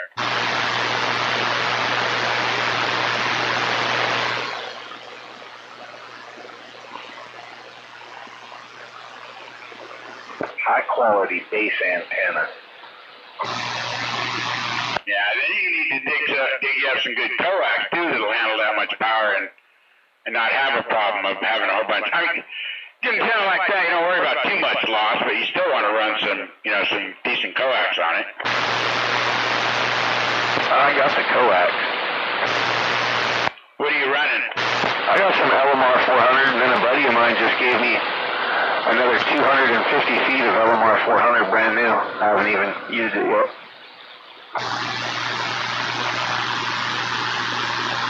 Yeah, I don't know what coax Bob Burns put on this when he did it for me. Put the hockey puck up there and ran the coax split tail, you know.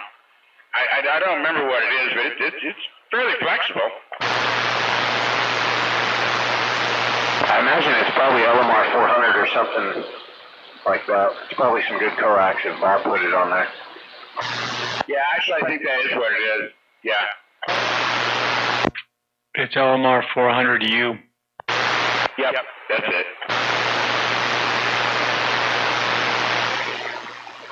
Yeah, but on the house, though, man, I don't know, man. I know I want to go at least 5/8. A little bit overkill, but whatever. You know what I mean? It'll last forever if you do it right. Start leaving in Peanut. Yamaha Red. Hey, I'm waving at you up there. Yep, start leaving, bro.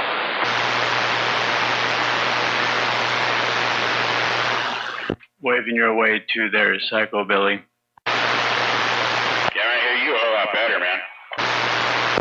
I live right by Skywalker, 1 block away, and I'm a base station. Peanut. Yeah, well, I'm just a Mudduck mobile, man. Oh no, I've talked to you before when you first came back from trucking.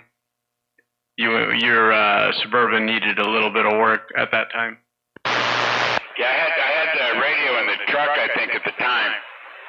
Because I haven't had this, well, I did have the Suburban up for a little bit. I was trying to run that 2-bill that it just, I don't know what its problem is. It needs to get fixed.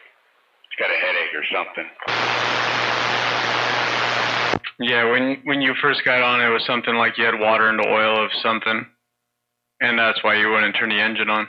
Oh, you know what that ended up being? It's been sitting for the last 5 years. I just drive my pickup to the yard and, you know, drive my semi-truck for a month or two at a time. I was just starting the Suburban up and warming it up. It wasn't getting warm enough, and it just collected all that moisture. Well, after I've been running it for a little bit, it's all gone. The oil's nice and clean. It just wasn't getting warm enough to burn all the moisture out. I feel stupid. Yeah, a lot of the times on especially V8s, if you put a catch can on the PCV valve, it really helps that for short trips. But if you drive it a lot, you know, you don't really need the catch can. But I've seen a lot of people do that. Yeah, no, the PCV valve, when I fucking pulled it out of the valve cover, it had, how do you say it, like like, you know, you paint peels off your car like that, like a big chunk of flat, just, yeah, there's a bunch of it fucking plugging up the PCV valve, so I put a new one on there. It's still kind of missing, you know what I mean? It's kind of, the engine jumps around a little bit, lower RPM. I think the injectors are so old. This thing's got like 480,000 miles on it, you know? Yeah, 10-4 on that. Always some sort of gremlins in an older vehicle with a lot of miles. As long as it turns on, that's... Dead Q is too low, sorry. As long as it turns on, that's all that matters. Getting ready to take it out and put it in an older pickup truck, you know, and so all the wires were cut in it, and I picked it up for like $400, but I didn't get the paperwork, so I had to do the title search thing, you know, for like $400, and I could see all the places that it had been registered to, you know, throughout the country and all the people and stuff, and it's where all the military bases were at, and it's got like an Air Force stick, so I'm kind of partial to it because I'm a disabled veteran anyway, you know. Yeah, right on. Hey, I don't want to get in between your guys' conversation too much, but I did hear you say that you're running an 8-pill into a 16-pill? Well, now my radio, I can set the dead key and I can set the peak on it so I can control what the 8-pill does. Because the 8-pill itself, if I run my 2970 into it, it'll do right about 1800. But with the Striker, I got the power turned down to maybe about 50, 60 watts, and that's giving me about 750, I think, out of the 8-pill, and then that's what I'm running into the 16-pill. I could turn it up a lot more, but man, you know what? I'm not familiar with it enough. You know what I mean? I got to get my temperature gun out a little bit more, keep an eye on shit, see what gets hot. You know what I mean? No, yeah, right on. I was just kind of curious how you were negotiating that, because that could go catastrophically wrong real quick. That's a lot. It could be a lot of drive, but it sounds like you know what you're doing on your end. I was curious. Yeah, no, I've been playing with CBs since I don't know, the mid '70s. You know what I mean? And you know, it just really pissed me off that every time you bought a different amp, you had to take it in and get the radio, you know, married to the amp, so you didn't overdrive the amp. You know what I mean? You know, $50, $25, $75, $100, whatever. You know, and I kept telling everybody, man, I want a radio that I can adjust all this shit on. Everybody looked at me like I had two heads, and oh yeah, now you can get that on your radios. Oh, why is it so important now? And it wasn't back in the '70s. All the freaking money I wasted on all them, you know, getting all them amps married together, you know, with the radio. Yeah, you got that right. It's always effort. Whenever you gotta figure it out, and that's why once you got it, you don't mess with it or move any of those jumpers anymore. Right there. I just build my own, and I build them to work with each other, so that means I don't have to worry about buying and matching and all that kind of stuff. But anyway, Psycho Billy, I didn't want to get between you and Yamaha over there, man. You guys doing some long distance talking right now. I don't want to get between. I was just taking a pause for the cause from what I was doing right here on the bench. So I'm gonna lean back over and just listen, sandbag some more. All right, man. Yeah, I just, man, this thing, just the way it's set up, because I can't do anything else. You know what I mean? It just when I put two more alternators on here, though, they're going to be independent of the alternator that runs Suburban. I'll be able to keep my voltage up a whole lot better, man. I don't like letting down this low. Yeah. But, you know, it's not going to hurt it. Running 13 volts is just what the transistors ask for. Running more than that is just what the CB or gods ask for. Well, the higher the voltage, the less amperage draw, and the more power you get out, too. You know, but, yeah, no, it drops down to like 12.5, 12.7, somewhere around there. Yeah, that shouldn't hurt nothing. That's still a good operating under spec or within specs rating right there, so you're doing good. I mean, you just won't get, 5,000 watts out at one time, but like Yamaha was saying, you gotta If the difference is 500, 600 watts between when you got your volts up and your volts down, it really isn't going to make too big of a difference locally. No, just in the pocketbook if I get it too hot because it's running low voltage too long. Yeah, that's when you get below 12 volts. So, and even then, it takes like 8 volts to really start screwing things up. Yeah, well, I don't want to take a chance. My Suburban used to be a fucking boombox, you know, and well, I loaned it out, and my buddy didn't think it was important to turn the switch on to charge batteries in the back, and ran my stereo amps down. It cost me fucking $800 to get them repaired, you know, $200 a piece because they all got ran low voltage. Not cool. Yeah, that doesn't sound much as a friend at all. Don't worry about your stuff, and then once he breaks it, he doesn't pay for it. Before you go out and put that supercapacitor in there, you should go talk to Robert, man, and ask him, because there's a specific way you should have that thing hooked up. Those things could get real dangerous real quick. Yeah, I know. I've got 4 lithium batteries and those 2 capacitors. They are hooked up and running. That's what I'm running off of. And I got a one-out run straight from the alternator because I'm going to pick up more out of the alternator rather than being regulated down because that little fusible link that goes to the battery, you know, that goes to a little fucking, actually I think the negative cable that runs from the engine, you know, to the battery. There's a hall sensor down there. So it only charges what the Suburban wants. So the back batteries aren't getting full charge like they should. I know that. That's why I want to, you know, put some different alternators on here. Leave that one on to run the Suburban and then put 2 other 400s on here and then run those back there to it, and I'll have a lot better luck with it. Well, if you're running those lithium LTO batteries, those are 14.6 volts, something like that, and then your battery up front is a 12-volt battery, and maybe it'll charge up to 12.2 volts. So when your alternator charges up, it'll always charge up to about 14. And since your front lead acid battery will always only charge up to 12, it'll act as a load versus as a battery to holds power. So when you turn off your truck, your back batteries are set at 14 volts and have charged up to 14 volts, and your front battery is now drawing those voltages from the back batteries and putting it back down. That's why when you run those kind of batteries, you got to put an isolator in between the front battery and the back battery, so when you turn it off, it doesn't draw down your lithiums, because your lithiums, those are 20 amps per piece of those cells, and you got 6 of those cells, 40 amps per piece of those cells, and you got 6 of them in line, so you got a 240 amp battery back there, amp hour battery.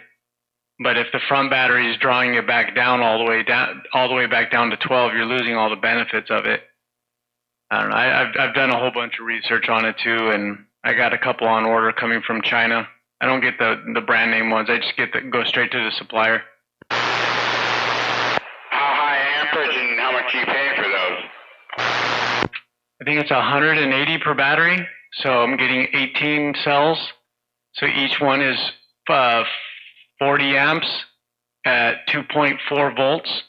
So once you hook them up all into series, and I'll just do the math. Once you start putting decimals in things, I start screwing up. 2.4 times 6 equals. Yeah, it'll be a 14.4 volt battery, and the alternator on a stock system always charges up to about 14. And actually, if you had that battery as your front battery and your back batteries, once your alternator reaches 14 volts, it turns off and it's not charging anymore. If it's connected to a 12 volt battery, it's always charging. It's always acting as a load. So if you have lithiums all the way across, your alternator will actually, the red voltage regulator will turn off, and it'll actually help you on your gas mileage and horsepower. Yeah, I got a gel mat battery in the front. And then, yeah, these batteries with the 6 cells, exactly what you talked about, 40 amp. I've got 4 sets of those back there, plus the 2 5-pair capacitors. Power cable. those 5 ferric capacitors ain't doing too much, man. I'll tell you what. It's like the one I have on my truck is a 500 ferrite capacitor, and even then, that's barely enough to run my 16 pill. But if you put one of those batteries as your front battery and then kept the 2 in the back, that lead acid battery is holding you back, guaranteed. Yeah, it's too tall. Cause I got the taller Group 31 cases, because that's what they fit in. And this set of batteries is the first ones that I poured the acrylic in, and I didn't have shrink tubing on the end of the wire, and the acrylic fucking migrated up the wire, so now the lids don't fit on them. But I've got another set of these, another 4 batteries that are the 30 amp cells. That I've got those in my pickup, and I'm working on putting that thing together too. Well, it sounds like you got all the right equipment, man. It's all about time after that, just how much time you're willing to put in it. And now that summer's here, how much time you're willing to spend in the 100-degree weather that's going to be out for the next 4 months. But that's just my 2 cents on it all. I don't want to get in, I am into it a lot. I'm into the hobby quite a bit as well. So, but, oh yeah, and earlier when Yamaha said when he gets in his mobile, that guy blankets the valley with that, man. He has the spot. He gets the whole entire valley with this mobile, and I think it's just a 100-watt setup, man. And when you hear it, he'll double his audio. Yeah, that's another thing about this. All my radios, they've all got the variable RMS on it too. I just don't turn the RMS all the way up, because then it really sucks down on the battery really fast. Really nice radios, man. Trust me, I got at least that done right. No, D-Win knows what he's doing when he builds those. Yeah,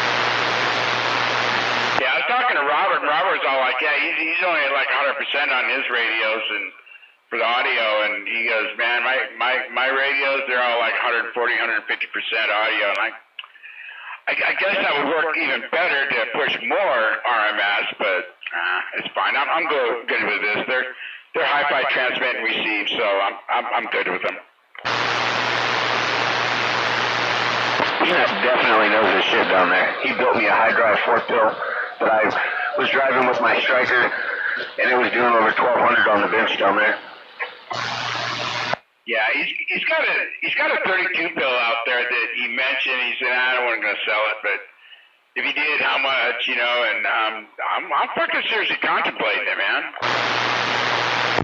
Yeah, Yamaha, that 4-pill would have been great inside your pickup, your rock crawler, or whatever has the Striker in it right now, man. Because that truck was just made to transmit.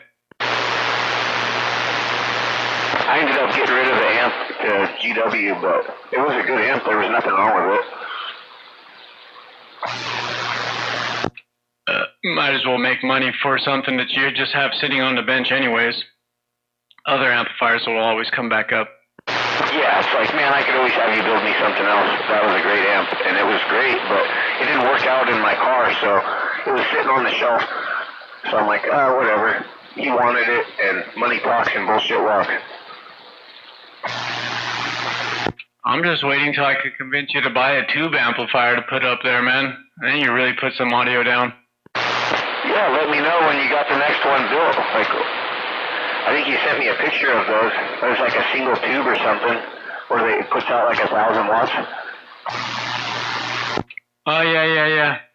But I got one here that'll probably blow your breaker off that you got right now. But you probably need at least a minimum a dedicated 20 amp breaker. It's four GI7Bs, and it should kick up to about 3K. Damn. Yeah, that would probably melt the fucking the barrel connectors. I don't think they'll handle over 1,000 watts with the. I got a new piece of coax I need to bring down to your house and have you solder on some new PL259s. Brand new 250-foot piece dedicated, so I won't have to run the barrel connectors anymore. Is that enough to run from the top of from the antenna all the way down to your station? I hope so. I need to measure it and make sure it's going to be enough. it'll definitely give you the ability to get rid of a couple of jumpers or barrels. But whenever you end up doing that, you could buy, you know, just like the PL259, you could buy an SO239 connection that'll go at the end of your coax. So the coax just connects into the next one, kind of like an extension cord. You were telling me about that, and that'd be way better than the barrel connector. That's the nice one. I can have 3 or 4 of them in line. You never have a problem. Tin Man said he runs those and no problems at all. Yeah, you eliminate a whole other thing. Those barrel connectors, I mean, they're not a bad thing, but most of them are just made so chintzy. You know, they're just made to solve a problem. But if you get the connector like Tin Man said, you could get that in an Amphenol, which is like, you know, ceramic center or Teflon center, you know, all the bee's knees and stuff. And then anyways, wherever you got a barrel connection like that on a long run, just put down a 4-foot ground rod and attach it somehow to that ground rod. You know, you can solder a piece of wire to the ground rod and wrap it around that barrel and then put some tape around it. Or you can get a file and file the barrel and put some solder onto the barrel itself. But that will make a whole lot difference too on your SWRs. You're killing any interference in the middle or in any other potential spot, and always giving it reference to ground. Yeah, the barrel connectors are so chauncey. Like, when you look at it, it just looks like it's cheaply made, man. And they're not capable of handling any big power. I can't put any RMS juice through those things, or it just fucking... If I bring my dead key up over... Gotta turn it back a little bit. If I get it up over 200 watts, it just doesn't like it. Yeah, I could totally understand how that's happening with that part. And I got another amp over here I'm building, and whoever buys it, but it's just a single tube. It'll do 1500 watts. It's a tetrode. So, you know, maybe you put about 10 watts into it, 1500 watts out. Yeah, that sounds perfect. I don't know. What kind of price tag are you looking for something like that? A little bit more than what you paid for the one you have now. So probably like $300 more than what you paid for that one, if I remember the price right. For the Fat Cat? Yeah, for that one. I think I was in this around $800 or something. Oh, I was thinking about 1300. But yeah, it is, you know, a standalone amp that needs no driver. I could be off on the price, but I might have also just got a good deal when Louis was selling it. Like, he just, I don't know. He probably raised I think he did raise his prices on these. So if I wanted to buy the same exact box right now, like, I think the parts, what happened is some of the stuff got more expensive to buy for a while, so he had to raise his prices. Well, I'll tell you what, man, if that's what you paid for, you got a crazy good deal, because, you know, everybody always used to say $1 a watt, and that's just an amplifier with pills inside of it. You got an amplifier, you got a bass amplifier, power supply plug in the wall, nice voltmeter on it. That is a sweet deal you got there, dude. And most of the other guys would sell a whole lot more, like if you went to Carl Built and all those guys. But Fat Cat, that guy pumps them out. He pumps out a lot of amps. This thing's been the real deal, man. It's a good amp. I push this thing hard. I play a lot of music on it. Like, it's definitely got its money's worth. Yeah, sounds good. I remember when you were just working the LA something 400 or something. That amp kicked ass too for what it was. But when you went to this one, you know, it just made you consistently loud. Yeah, the LA 425. It's a badass amp. It's a 12290 driving to 2879s or something like that. Or no, it's 11446 or something. Yeah, those are badass amps. They're built, they ain't no Palomar or anything like that. When you open it up, it looks like, you know, what a competition amp kind of looks like, with biasing and preamp and all that kind of stuff put on it. I recently had one over here from I forget what his handle is, but he came down from Sassum City or something like that. He's out there, Bethel Island. It was a LA 800 or something. It was 12290 driving 42879s. And when I looked into that, I was like, fuck, this is a serious amp from back in the days, man. This ain't no Palomar, Texas Star, you know, that thing put out all of 800 watts, no problem. They're built well. Like everything about them just seems like I like the switches and everything on those amps. They're cool looking. Like if I ever see another one, I try to snag them up. I got a killer deal on that 425, dude, on Marketplace or something. Yeah, and you don't find them very often. I was looking for them after a while because I like it that it's a low drive amp, has that driver section in it. Everything's well balanced, you know, made by ham radio people. And I was looking for them, and you don't find them out there at all, dude. And if you do, you just find the one with 22290s in it. You don't find the one driving two. Yeah, the guy I got it from is like a big old dude with a big mustache. Fucking cool ass, like big old motherfucker, dude. I think I'm still friends with him on Marketplace or Messenger. So he's always selling shit, man. Comes across a lot of cool shit. Yeah, what I'm in the market for right now is a 2500 watt Bird Slug. But those things, if they pop up, they disappear, and they're never even cheap. But you know, it is what it is. Hey, on your radio, do you have an open clarifier? On mine? I don't know. No, for Yamaha. Did you hear me? I said I believe so. On this radio? Oh no, the psychobilly keyed up at the same time, so I didn't hear what you said. I would say move it to the right a little bit.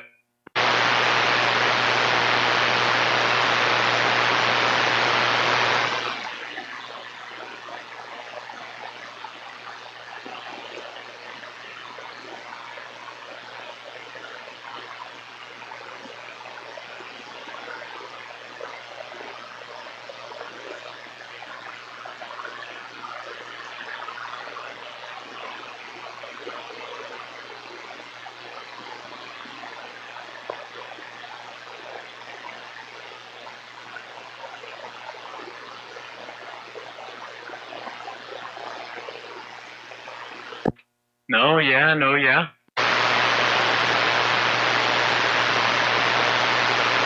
clarifier on this one. It's not a sideband radio? It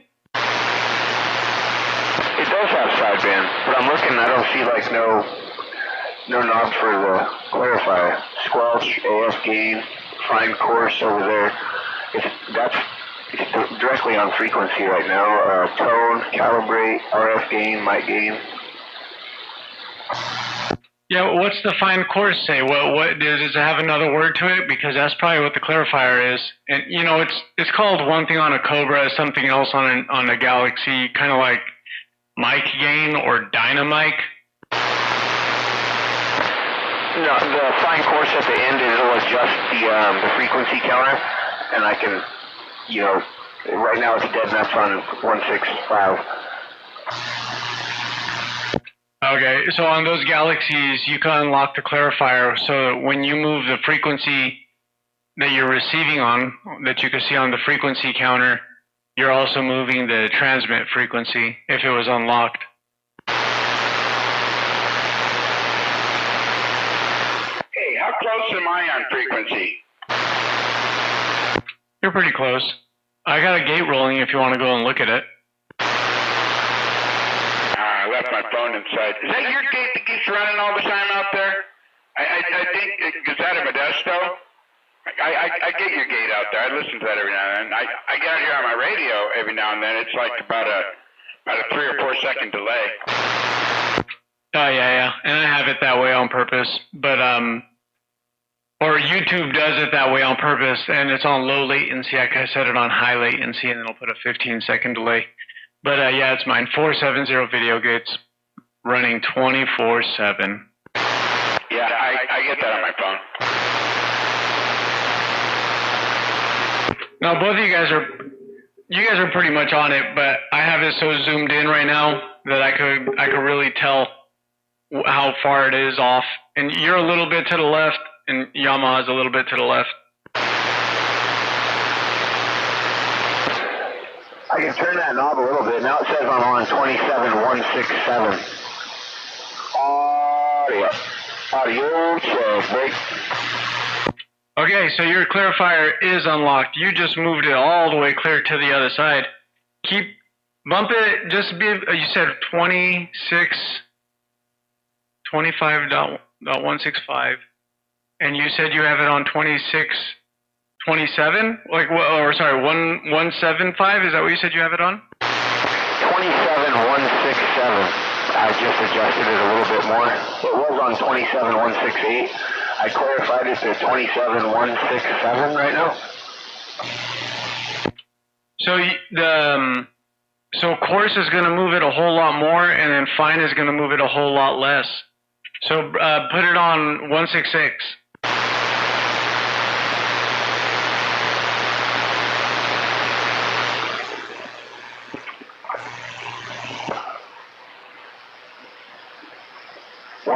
Right there. 27166. Go to 165, but it is super cool watching you be able to move your carrier like that.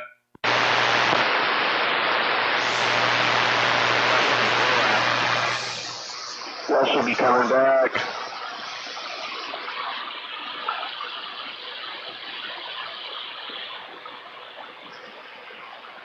And that should be 165. 27165. You got to find some place between 165 and 166 because you had it there for a second and then you just moved it one last little bit. But you moved all the way up into like channels 17 or 18 for a second there. That should be pretty close like that. You can move it like that. Is that what you said? Hey, you said move it like that. 168.000. 6 and a quarter on 4721 and 165. I'll back out. Yeah, you definitely moved it all the way over there, 6 and a quarter. No, you're closer right now, Yamaha. You're definitely closer. How's that looking right there? It's probably pretty damn close. You're just a hair over 165. Wait, let me make sure that I'm not off, so I'm not fucking around and trying to find out. Exit. Yeah, no, I'm on it. 26.165. Yeah, mine says 27166 right now. But you said it was sounding really close right there. If I just touch it just as a hair, it'll go 165. Yeah, I'm splitting hairs over here, by the way. So it's not like you're way off, but you do have an open clarifier, so that's a good one. And it seems like 6 and a quarter has an open clarifier too, because he moved his somewhere all the way off. And I think I heard another person in the background saying that they're moving her around. Yeah, I'm back on 1650. On 1650. But see, I'll tell you what, while you're listening to me, listen at this.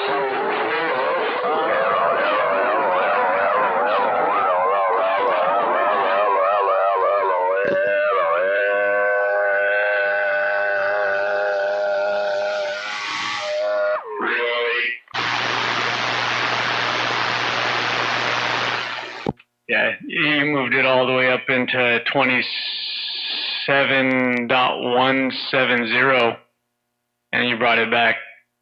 And it was a mess. Well, both you guys were keyed up at the same time. It was a mess. There's something on this doggo here. Put it on you later. I'll back out.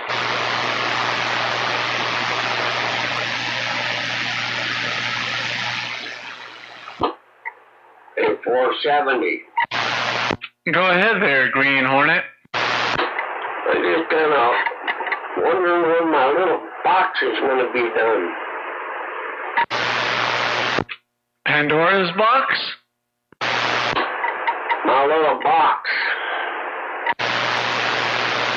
And I get 2 days off. I get Tuesday, Wednesday off, so I'm gonna work on it then.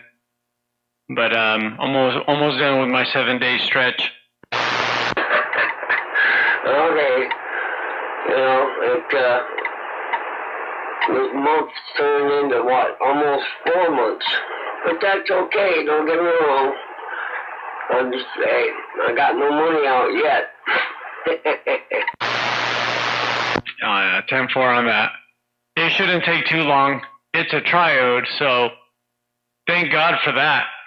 Because I'm over these tetrodes, dude. There's so much to go with it. A triode, all you need is one transformer. Maybe two. If you just want to separate the filament and the plate voltage. But on a tetrode, you got plate voltage, screen voltage, bias voltage, plate voltage, and then you still got to have the filament voltage, and then you got to have a 12 volt. Most of these tetrodes are 6 volt filament volts, man. I wish they were just all 12. Then you can just borrow the 12 off of everything else. Hey, am I off frequency myself, or am I on? You're dead on frequency. Okay, thank you much. I'll probably give you a buzz on Tuesday or Wednesday then. I'll be in the radio room, sweating, butt naked, on a beanbag eating Cheetos. I hear that. Well, if I can get another filter, I might just bring you a little present.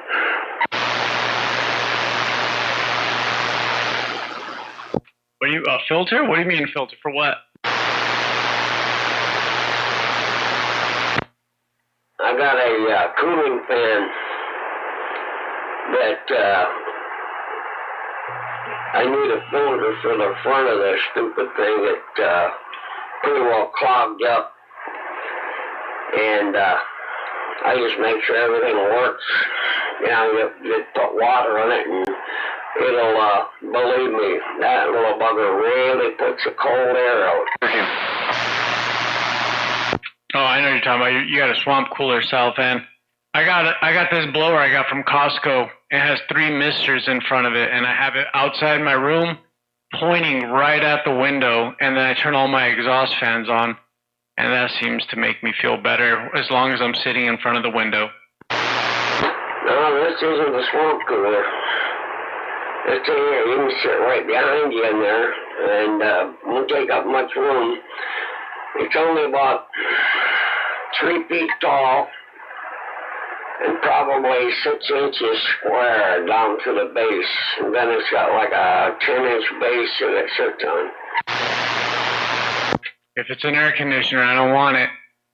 I don't need another thing that sucks up a lot of electricity in my shed, and I don't have it insulated, so it's almost futile. I'm okay with the heat. I'm young, skinny, and the heat don't bother me too much. Just the cold bothers me. All right. I'll keep it in mind, though. So I'll let you back at your buddy there. The next time you come over, you'll see my cooling setup.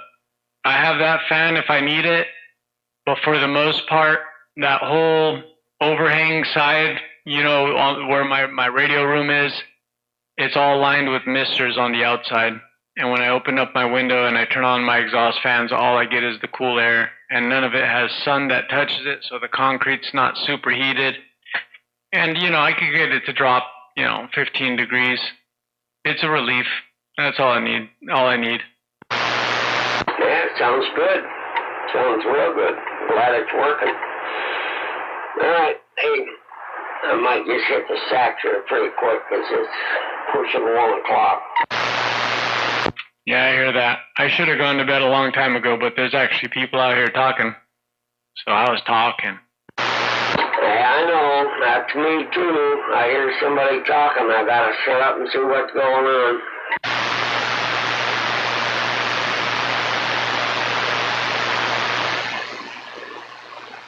All right, Running Bear. Have a good night, man. I'll talk to you later. Okay.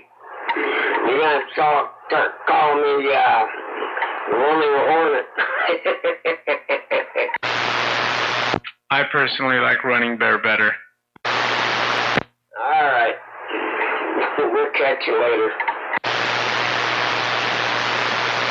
Yeah, I'm looking back at his prices and they went up. But in 2023, you could get the 1x4 bass amp with no sideband switch for $900.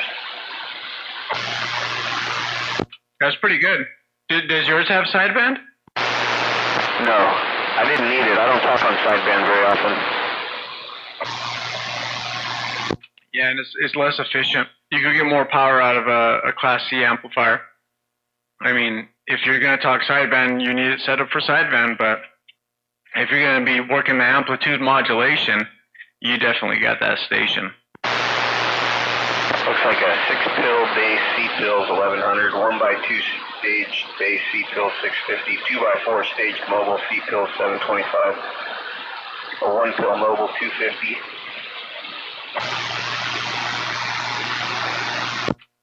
Yes, the safety of working on transistors. I remember that good feeling. There's a feeling of on edge whenever you're working on any of this shit because you just hope that everything's right and nothing cross-wired or something, and then you get your ass fucking shocked and thrown back. Hey, man. Oh, man. I got a friend that just stopped by. I'm going to go ahead and get off here, but yeah, I need to get my air conditioner worked in here so I can come out here during the daytime and talk on it, you know, and get the other alternators on here. You need to put a 4-pill in there to drive that 16 and bring that 8-pill inside the house and put yourself up a quick antenna. And even a fiberglass antenna will do a whole lot better than a mobile antenna there. Break. Well, I got my, you watch BBI's videos? Yeah, time to time. You know that suitcase 2x16 messenger?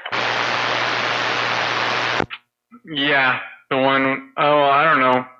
No, I don't, actually. Yeah, he bought that off me and gave me credit for the transistors. That's how I ended up with the 8-pill here. But he ended up going through that thing to where it would handle, you know, more than just, you know, a 10-watt radio.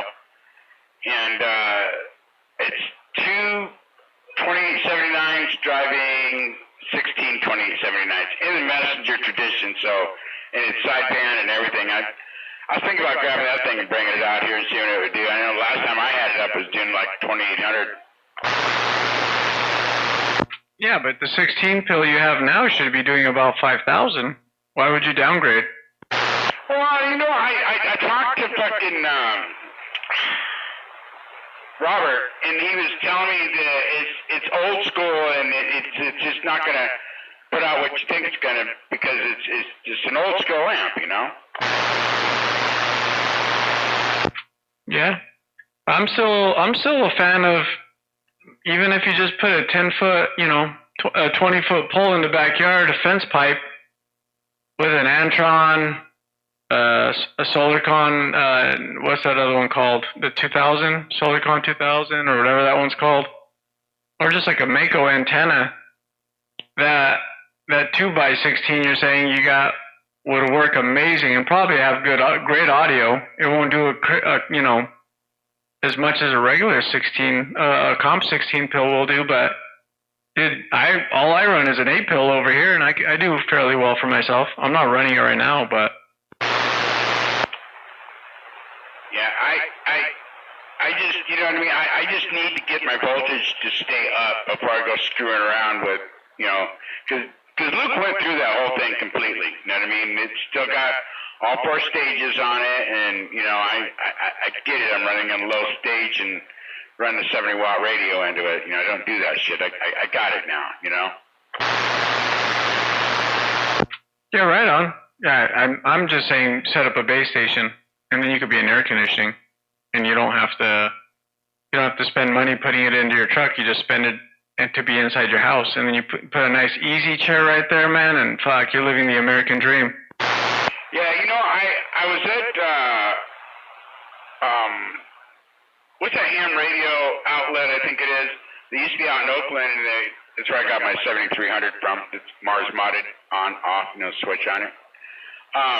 But I was picking up some coax. I picked up 100 foot. It was supposed to be the LMR 400, and I didn't realize it till like, I don't know, 6 months later, and it was too late then. The motherfucker went and grabbed off the shelf some RG8X, or the RG8, the big fat stuff, So that's what I got. I don't know how well that would work.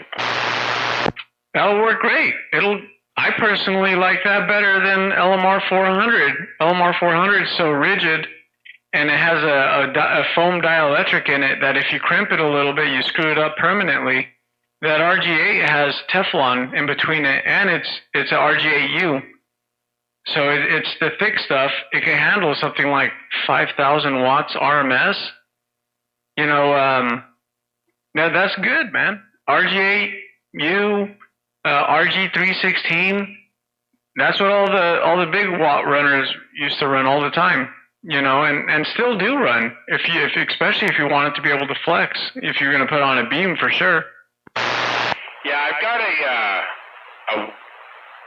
Y-Quad beam in the box, so I never got around opening it up, but I want to put a tower up back there, like 5 foot by 5 foot by 5 foot concrete hole in the ground, you know what I mean? And just do it right if I'm going to do it, Yeah, whatever. I know that I got a tower, I got a crank up for sale, and Skywalker has a tower for sale if you're ever looking for something. Yeah, I want to crank up. How low does that thing go? 20 feet. It's a crank up, tilt over. So it has 2 poles. Once it comes all the way down, then you have another lever that you can, like a boat winch that you do, and then it tilts over, so it goes down to 20. And you just gotta account for your antenna at the end of it, so that it has a landing place.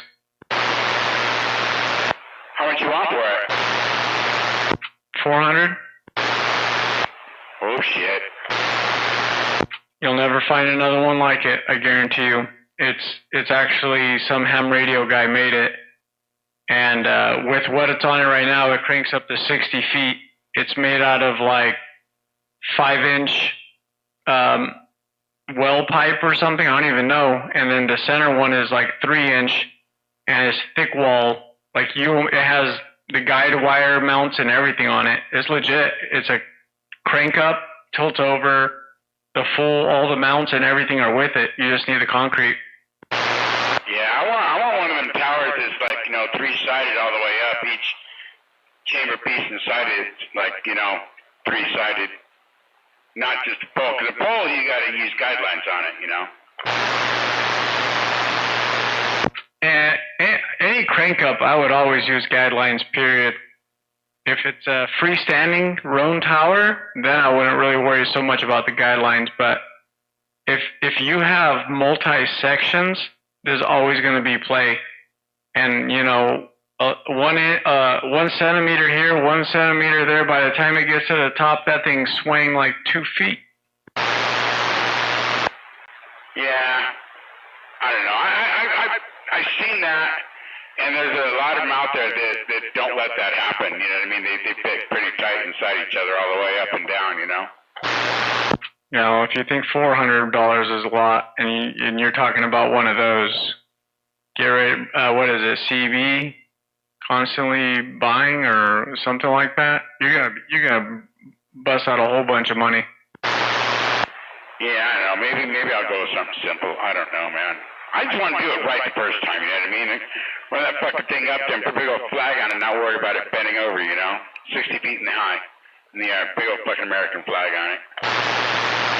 Well, you can look at mine. I have a 50-foot tower crank up. It's 3 sections. I have guide wires all the way up it, man. I would not trust it without guide wires. Well, I'm in residential like you are, and I don't have that big of a backyard. Yep, so we're both in the same pot. We don't got big backyards. Yeah, my sister did blow it though, because it's her house, and she said I could put an antenna up, and I thought, cool. Well, if you ever go over to 377s again, it's in his backyard. You can see it. You don't need guide wires just to have it cranked up. But just one set for the top, it would be best in case you go through a windy day and you're out of town and you don't have time to roll it down. But it's serious. It's a serious fucking. If I didn't have mine up, I would take it down just to put that one up because I like that one better in the simplicity of it. Maybe I'll take a better look at it. Did you look at it already? Because you say I'll take a better look at it. Well, I think he mentioned something about it because I've been over to his house in his backyard and he's got a nice radio room. I'd like that. That's very nice. Yeah, hey man, speaking of nice radio rooms, and you were using an SDR, or are you just using radio to tell where we were at? I talk on a Cobra 29. I receive on a Striker a whole bunch of numbers, whatever after it. And then I just use the SDR as a visual. Everything else, audio-wise, I use straight from the radio. Yeah, I've got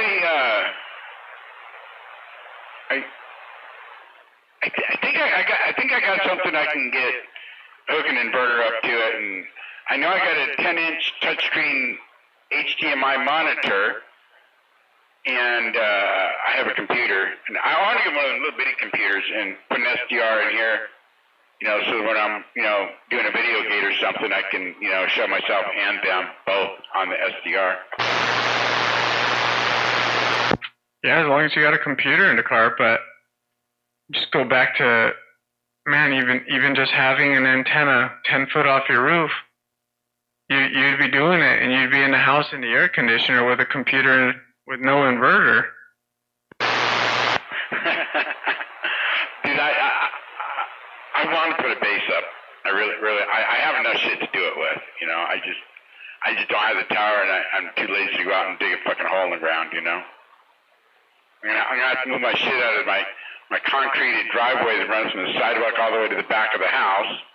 Oh yeah, I'm gonna put a nice garage up here, dude, if I can get away with it. And just take a backhoe around the back, one little mini backhoes, and just fucking dig it up. Because I don't want to take my gate down. I just put that thing up. It's like 6 feet out of the ground, and those are like fucking 12-foot poles. I can't come into the side gate. I'm gonna have to come all the way around. Yeah, I hear you, man. But it just sounds like if you put a base station, when you make it in your head, it has to be 100% the biggest, baddest, everything. You just need a pole, dude. You just need a 20-foot pole, which you could buy at Home Depot for like next to nothing, and just put the antenna on it and strap it onto the side of the eave. You don't have to put a whole bunch of concrete in the floor. You can just put like a bucket with concrete in the ground, and I guarantee you'll do a whole lot better than that antenna on top of your pickup truck or your Suburban. Yeah, and then in the backyard, the ground wire that comes off the air conditioner and the ground wire that comes off the main power box here is like right there, so I'd be able to ground it, really easily because they're so close together, There you go. You're already halfway there. You got the coax, you just need some sort of stick to put up there, and you're at the races, man. You got everything. You don't have to go so total big, and you'll still be bigger than what you are in the mobile, other than the mobile just has a whole lot of power on it. Well, I want to run this on my fucking base antenna. All you need is a two-pill and an Antron 20 feet off the ground. You get out better than the car. Now I'll run my 2x16 on a base antenna. Yeah, well, I mean, you got the 2x16, but Yamaha's completely right. I'm just talking on 150 watts right now, and Yamaha can hear me just fine. What is it up there? I got 4S units, 5S units, Yamaha. You're 5 swinging to 6. Yeah, there you go. See, I don't even got much power, and he could hear me if I was barefoot, but I would just be putting strain on his ears. I keep the power on just so that everybody doesn't have to like sit so close to the speaker. I appreciate it, man. It's quiet out there tonight. Not too many Sacramento traffic, you know. So it's just nice. It's pretty late, so most of the people are asleep right now.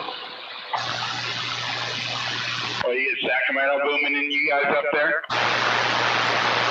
Yeah, I get Sacramento at my location. My neighbors, they don't hear it because there's a big mountain in the way. That's a nice place to be then. Yeah, it could be good and it could be bad. Sometimes when I'm trying to hear Modesto, like, it's rough. Like when 470's just on his small stuff, like right now, 5 or 6, sometimes some of the big strappers down there that are pushing big power, they'll come in about 7, so it's kind of like, I got Modesto and Sacramento are like fighting, and my receive's all fucked up, just making a hell of a racket. Well, what am I hitting you with up there right now? That mobile's doing a great job. You're doing about the same as what 470's doing. But you're running, you know, a 16 pill and he's running barefoot. Point made. You're hitting me about 5. Oh, at least you can hear me up there. No, 5 is a solid, that's a solid signal for a mobile. Like you're doing a damn good job. Appreciate that.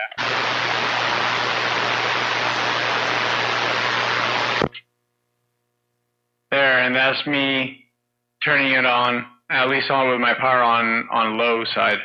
2 mobiles and Squash. you know, I'm good there. And then amps, well, you know, I think I got enough amps to get the job done to keep me occupied, you know.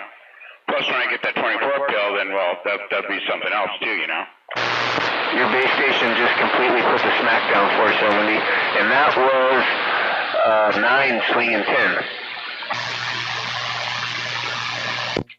Outstanding. I just turned on the power just to see what I could do with it right there. I didn't key on you too much. I just said a couple of words. Oh, that's all right, Preach. So how much did you put on me? S units or power wise? Power wise? About 500 watts average. Wow. So 750, maybe 1,000 peak? No. It's 1,700 peak. Oh. Oops. Yeah, mine, when I hook my meter up here, when I'm doing 2,000, I'm doing by about 1,400 average.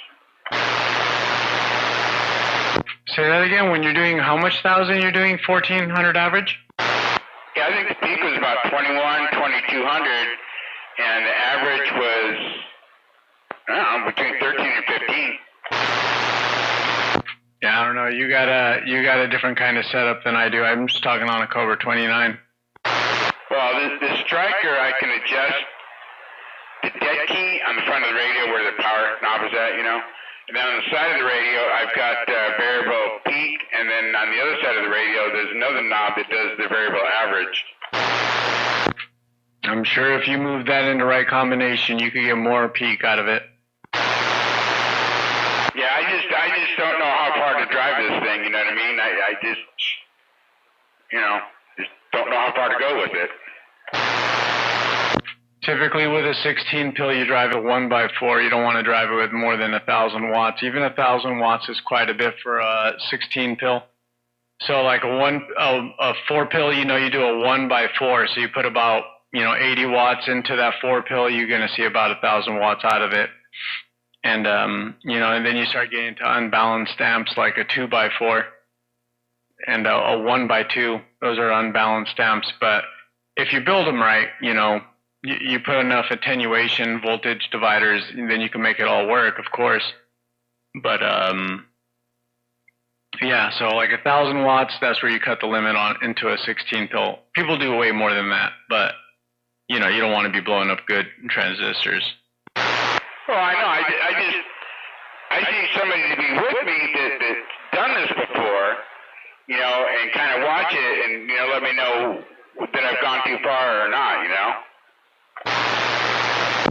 Yeah, no, I hear that. But what you're doing right now is all you need to do is mess up one day, dude, and you could fry a lot of things. That when you said that, that's like if you drove that 8-pill hard, you could see 17 out of it, and then you're gonna see a lot of smoke out of the 16. Oh yeah, I know. That's why I'm using my Striker radio to drive the 8-pill with, because with the Striker, I'm only going to do like maybe about 900, maybe 1,000 with the Striker turned all the way up, getting out of the 8-pill. Now, if I use my other radio mounted underneath the Striker radio, the 2970, and turn that thing up, then it'll do about 1,700, 1,800. But I'm not on that radio, so this radio I'm on right now, I maybe do about 140, which would drive the 8-pill up to maybe about 1,200, 1,300. Yeah, see, again, that's where your setup differs from. I do about 12 watts out of my radio on my Cobra, and then I drive that into my driver, and I get about 150 out of my driver. And then out of the 8-pill, I get about 1,700, 1,800, depending on how I'm talking. And like right now, I have my audio turned down quite a bit, so I'm not gonna. Let's see. Oh man. Yeah, one of these switches are acting dumb. Oh no, my battery died. That's why I did that. Never mind. I'm not going to tell you what I'm really doing because I can't check what I'm really doing. My 9-volt battery died. I freaking hate it when that happens. I'm pretty sure it was left on. Because I probably pushed something forward and it hit the switch. But it was in the off position right now. I'm going to go look under.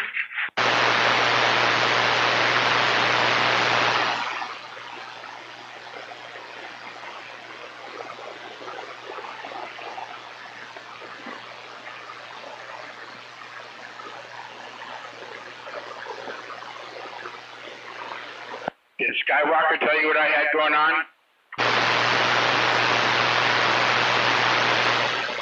No, but I already knew. I mean, if you want to get with me with if you trust your meter more, I mean, I would like to get a lot more out of this, but I just, like I said, I don't, you know. I don't really use those LP meters too much. There's a lot going on with them. I like the simple old analog stuff. So, you know, you gotta have the right pickups at the end of it to read the right readings, and then there's a whole bunch of settings you could go through, and you could look at it in a logarithmic or in a linear fashion. There's so much going on with those. I don't have any experience with it. Yeah, that's why I said if you had a meter, we could look to see what the 8-pill's doing, and then drive that into, and one that would handle, you know, reading the 16-pill too, you know. Just put it between 16-pill and the coax, put your meter in there, and then I'll turn the 8-pill up to where shit, really, you think is right, and then it's kick 16-pill on. Well, you've seen Skywalker's setup, right? So that's how my setup is. Well, I mean, I've seen what the equipment that he's got there. I get the idea of his setup, yeah. My meters are integrated in a wall, so it's not like I could pop them out or anything. Oh. Well, I mean, I don't think the LP is off by that much. When Luke did a video on it, down in the range that I'm at, and the couplers that I'm using, I should be fine. Yeah, no, I don't think it's off. I honestly think that you have a radio that has capabilities to change the characteristics on average and peak, so it's more going to be just a balance on those kind of things. Like a 8-pill ran how it should be, ran hard, like, you know, relatively hard, like anybody else would do about 800 watts average and about 2200 peak if you're seeing the high numbers with good voltage. So a 16-pill, you think it's about the same, you know, but double. So I've seen 16 pills do not 5,000 watts competition, and I've seen them do 2,000 watts average, you know, but that's being ran fairly rough. You know, that's not how I'd like to run my equipment. Like even right now, I run my top average is about 500. If I do more than that, I have to sacrifice on audio, and I don't like doing that. But just to throw numbers at you, so you could be comfortable with it. Yeah, well, like I said, I'd rather deal with somebody that's familiar with what each device should take. You know, when I do it. 10-4. One of these days we'll all get together and we'll check it out. I know that Skywalker's gonna set up a little grudge match shootout. You know, we all get together and go heads up with our mobiles here pretty soon. And it'll give us a good time. Just do a meet and greet and talk, you know, just hang out. Oh yeah, I want to get in on something like that too, you know. I want to make sure my shit's working right, and just the way it is, you know, the Suburban's charging the front battery, and it's not going to charge the back battery, because once the front battery's charged, and that's it, you know. So I'm just getting residual going to the back, you know what I mean? And it's just not working right. I need to get a separate alternator or two, you know, for the radio in the back. You'd be better putting an isolator in for now. Like, you know, one of those Perco switches even off of a boat. Just enough to turn off a high amperage relay, a constant high amperage relay, like something they would use in hydraulics. And then that would just shut your back batteries from your front. So when you do drive and you're going to, like, I don't know, you say you drive to Fresno for whatever reason in your vehicle, your back batteries are going to charge up to 14 volts, and that's your jump-off point, stand point. Your front battery is always going to be starting off at 12 volts. That's as high as it's going to charge, maybe 12.2. So that front battery is killing you, dude. It's pulling those batteries down while you're sleeping. And that's why they put isolators in them like that, so that when you key down, you're not really using the alternator. If the alternator is doing anything, it's just helping you out with voltage. But you're going to get all your current from those batteries in the back. And if the jump-off point is 14, you're going to be doing good for yourself. Yeah, no. I do have a solenoid in there that cuts I got 1/0 cable ran from my alternator all the way to the back of the Suburban inside here, through my floor and everything else. And then there's a solenoid back there that splits the toggle switch up here off, and it turns that off so they don't sit on each other all the time. When the vehicle's not running, they're disconnected from each other. No, I know better than that.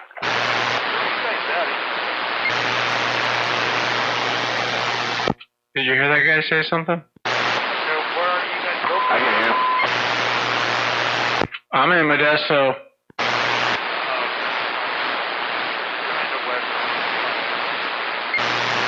What do you say, Yamaha? It was cutting out. I heard something about Wesley, maybe? I don't know. It was hard. Oh, he's out in Wesley, so that means he's out in over there by 33, kind of close to Highway 5. I-5 in Wesley, I think. Right now, you're coming in for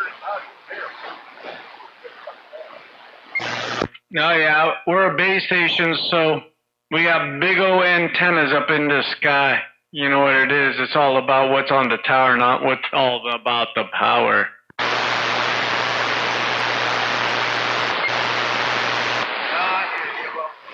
They'll work the both of them, that's for sure. You're up in the hills somewhere. I'm up in the hills. My friend is down in Modesto. So you're making a good trip up here around Chicken Ranch Casino. Oh, you think over by the Chicken Ranch? That's a 10-4, Roger. Alright. Well, it's definitely here. The guy from Modesto a lot louder. Here, north down I-5, I can come into Western. Roger on the I-5, almost into Wesley. 10-4. And yeah, Roger on the guy in Modesto is louder than me. He has a better station. Yeah, it sounds like it. I might be a little bit closer, too. Oh, definitely. But you're doing pretty good. What are you out there? You're in the big wheel? Yeah, sir, big wheel. Hey, you're making a good trip, man. Yeah, you probably got a striker or something like that. Or a little bit of fire in that wire. 148 superstar, bro. Hey, 148. That thing's kicking ass, man. Yeah, they always got great audio. Same board as the Cobra 2000.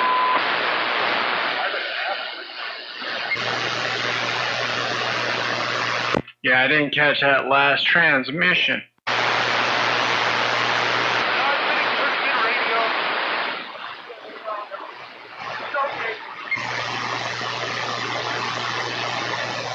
All right, you're driving a little bit. I think you're getting out of my range a little bit, at least. Yamaha, you could probably still hear him loud. Yeah, he's been going in and out. He got up to almost a solid S5 for a second.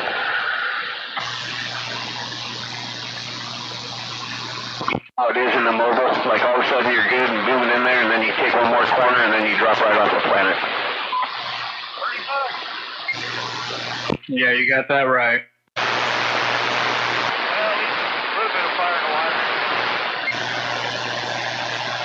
Yeah, 10-4 on that. A little bit of fire in the wire.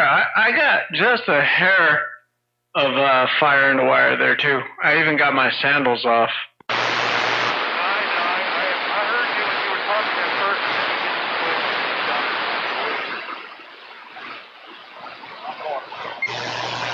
first. Were you able to hear the other guy talking, too?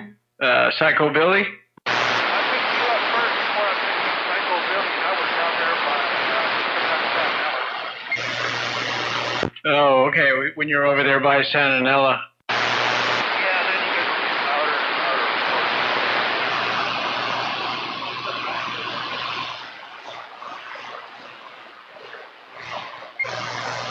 louder. Have you already passed that truck stop? What is that? The Flying J?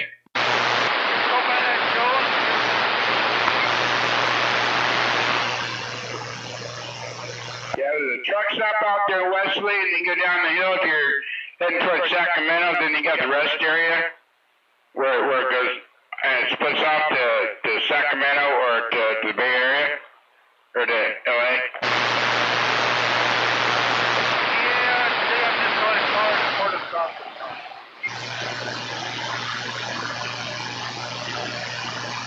No, he's heading to the Port of Stockton. Yeah, that's where I'm at. Yep. He's going to go down there past the rest area and head off on 5 yet. Almost there, a couple miles out. I forget what's over there. I think it's like a McDonald's or a KFC, whatever it was. I remember we were out fishing right there at the Aqueduct, and we told them, hey, we're out fishing, man. Can you just dump extra fries in the bag? And they filled that whole fucking bag up with French fries. I think it was Carl's Jr., matter of fact. They put crisp fries in there. Those are the good ones. Fuck yeah.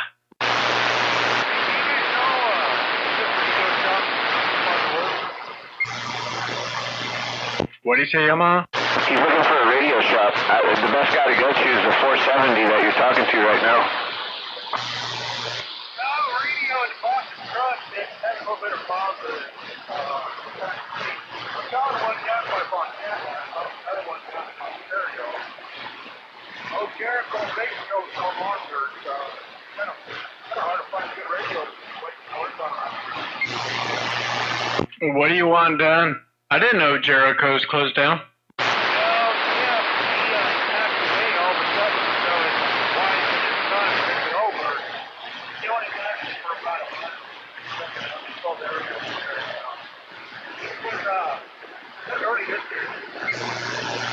No, well, what are you trying to look at for a radio? I'm a hobbyist. I ain't no technician. So I only have a limited amount of things I could do.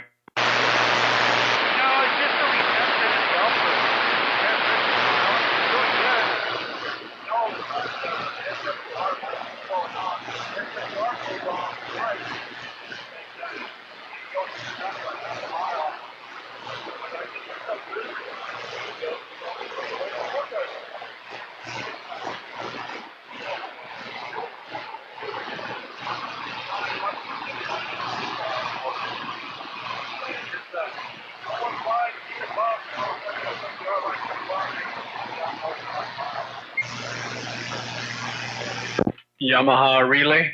The radio, every time he hits a bump, the SWR fucking light comes on, and he can't get out more than half a mile. You got bad jumper, man. These SO239s. You gotta just make sure it's tight. Sometimes there's teeth on the PL259, and they need to mesh up well with the SO239, or else you'll get intermittent stuff.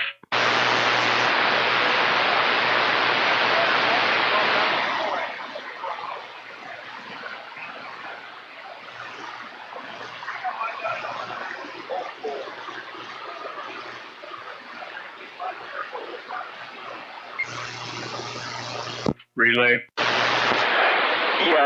honestly, he said, yeah, his friend has the way that his antenna was mounted. Maybe it is a coax. He has his mounted old school style on the mirror mount. Yeah, you're gonna wanna just double check your grounds on your antenna and make sure it's tight. And that's, it's something that works over time and just works against you no matter what. I'll tell you what, an antenna doesn't bounce around and get better. I'll tell you that for a fact.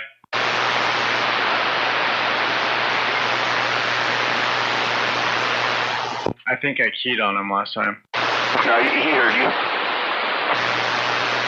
Take off your antenna, clean all your connections, and do one better.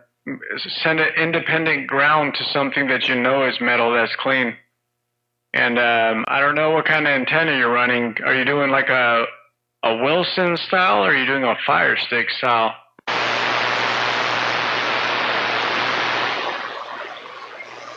It's a new Hustler. So that's probably like a fiberglass with a wire wrapped around it.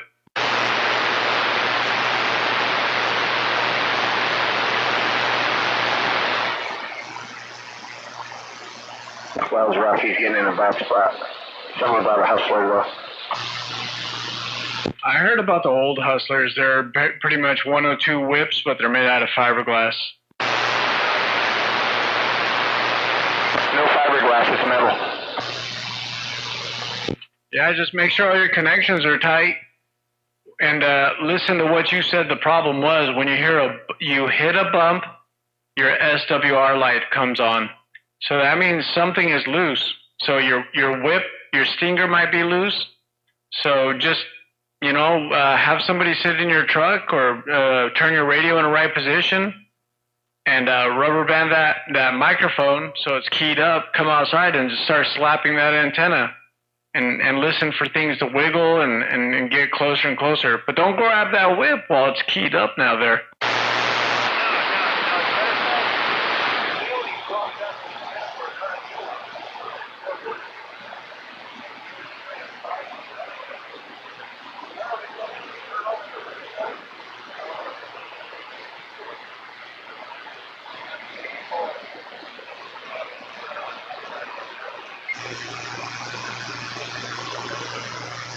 He thinks it's maybe something internal with the radio, something loose inside the radio. He said he checked all the connections and everything seems to be tight.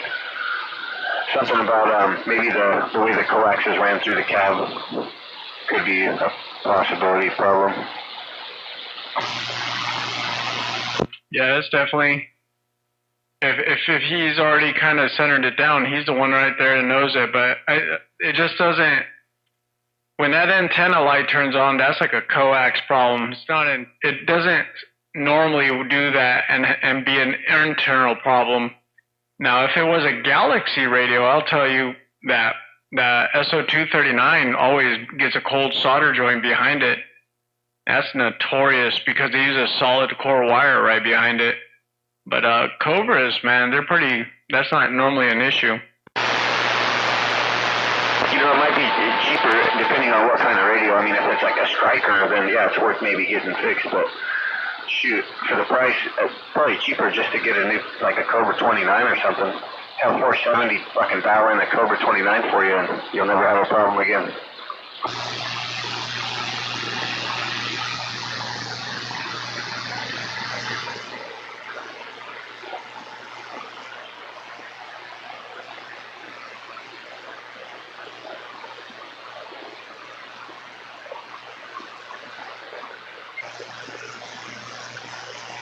Yeah, the damn radio, he says, works just fine. And then you hit a fucking a pothole or something, and then the piece of shit just goes fucking goofy. Is it just a radio, or does he have an amplifier with it? He said he had a 148F or something. I think it's not his radio that has the problem, it's his friend's.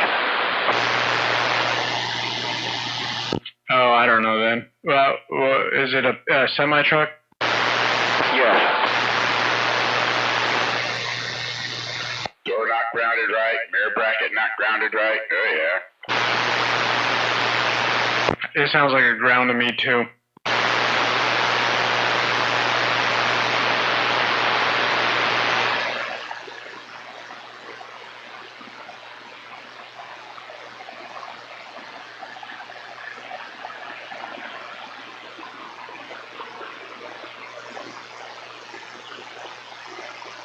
Maybe run another ground wire fucking from the antenna straight to the frame somewhere. It's worth a try.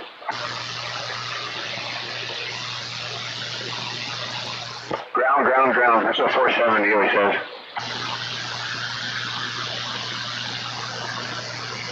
Yeah, like, if you just get a ground wire from like a strap from the door to the cab, and then just make sure everything on whatever the antenna is attached to is clean too. It should be just enough like that if he's just running a stock radio of some sort, or like a 50-watt radio. But does it only do it with that one radio, or does it do it with all the radios? Because that'll eliminate the problem with everything right there, if it's an antenna or just a radio.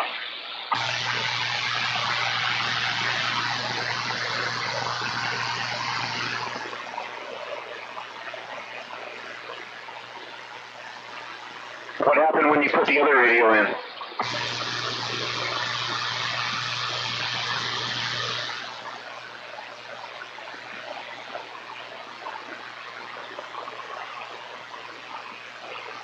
Yeah, that would be the first thing I would try.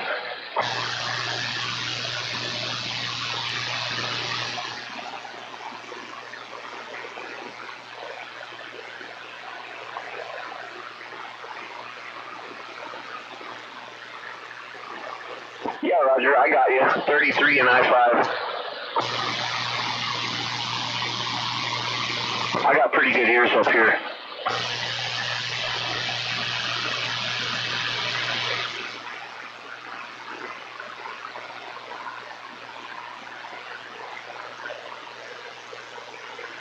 Yeah, I'm up here in Sonora.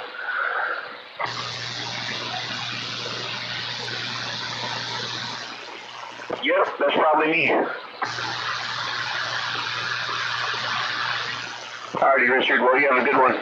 I'm getting ready to shut this stuff down and call it a night. Well, shoot, it's damn near morning now.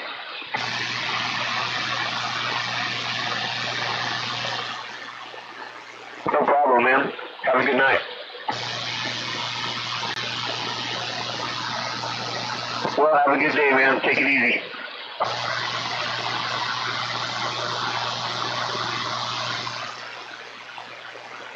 What was his handle?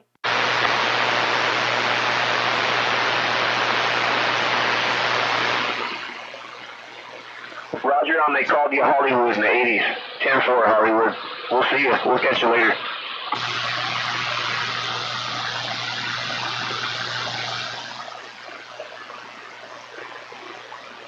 Keep it safe out there, Hollywood. I appreciate you keeping America moving.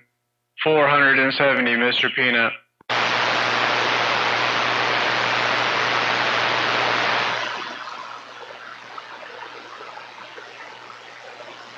He said thanks for the info. Hey, no doubt about it. And like Yamaha said, try a different radio. And if it does it again, slap the radio, slap the antenna, slam the door, jiggle the coax until you can reproduce that problem. Right on, will do. You know what's awesome, Yamaha, is I can't hear him at all, but I could watch his signal on the SDR, and I know if he's done keying up and everything, and just like listening to your guys' conversation and watching it. He told me that he was having a hard time hearing you the last key up. So he's obviously getting into a spot that's, you know, I can make a better trip than you can now. Just weird how that works. You go like a couple miles down the road, you know, and then you lose signal. Yeah, you got line of sight, you know. You just got a blanket over the whole valley, especially with how your antenna is so high up in that tree. And all I need is freaking a building to be in my way, you know, a little bit further out. Those are all the foothills right there. So between me and him, there's a set of foothills. And he could just be driving past one of them, but a little bit taller. Because after that, you get into the mountain, Diablo mountain range. Yep. But like you said, it's late, and I need to work tomorrow. I was only planning on being out here till 12 o'clock. But it seems like there was good radio. It was good radio. I went to bed early today. That's the only reason I'm up. I passed out early. I ate some food and had the AC on, and I'm like, shoot, I think I'm going to take a nap. It's Sunday. And I crashed out at like 5, and then I woke up at 9. And I was like, oh, it's just in time for the show. Might as well make some popcorn. Yeah, I came out to roll up the windows of my Suburban and turned the radio on, and it was starting. And I thought, oh, I might as well hang around for this. Every night about 9 o'clock, 9, 10 o'clock, the Three Stooges come out. But I got to go in myself, too, because freaking allergies, because the wind's blowing around to get me getting to start coughing, man. Fucking allergies are bad this year. You don't have to tell me, man. I've been hanging out inside as much as I can, and I'm still getting full of congestion from it. Yeah, I've been doing a lot of mowing and weed eating and going through all that tall grass, and oh man, I could barely breathe sometimes at the end of the day. Almost need an inhaler, it seems like, but nothing a hot shower can't fix. A little bit of steam. Even inside the house, just kick back on the couch and it starts to get to me, man. I never realized I was this bad, but evidently I am. I used to laugh at other people for getting sick, and look at that.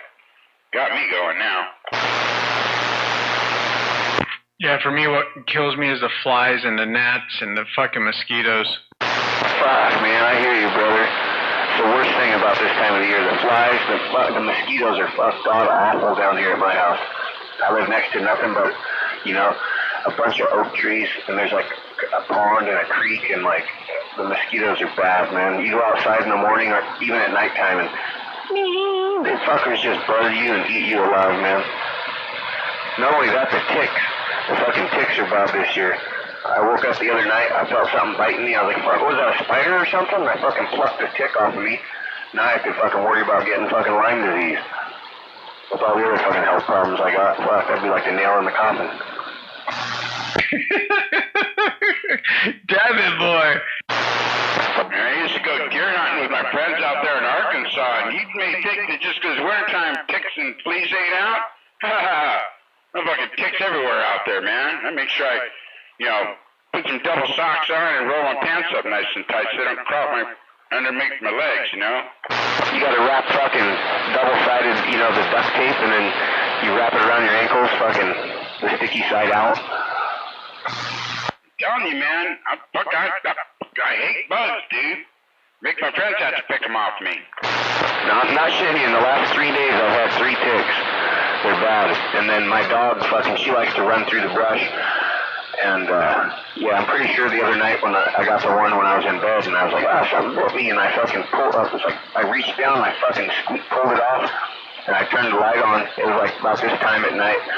I'm like, God damn it, fucking tick, man. So I fucking squeezed it real hard, and then I left it in the container in case I fucking end up getting fucking Lyme disease. I could show the doctor, this is the fucking piece of shit that bit me. Man, I fucking hate ticks, dude. They're tiny, dude. Like little tiny brown fucking ticks this year. Well, every year they're fucking bad this time of the year. They're just clinging onto that grass, just waiting for something to walk by. Yeah, the little sand flea ticks, yep. Alright, guys, I'm out of here. Good night. Good night, bro. Alright, man, well, I'm gonna cut out of here, too, because like I said, I'm gonna start coughing again. Well, I ain't gonna sit out here by myself, so you guys have a good night. I'm shutting this shit down too. We'll see ya. 424 Yamaha Red up here in the hills.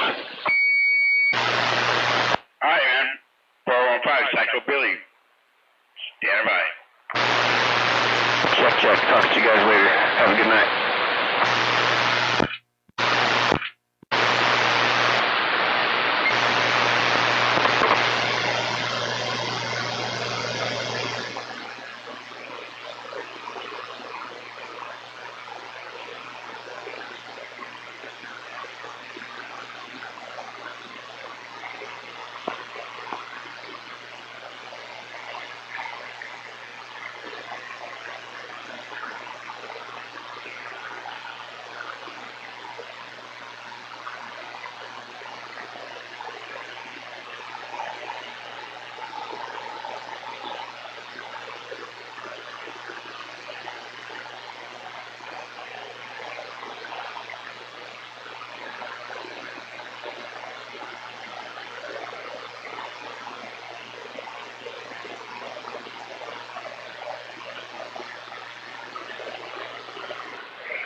swamp car.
Good, everybody left. I get the chance to myself.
Ooh, let the dogs out.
What's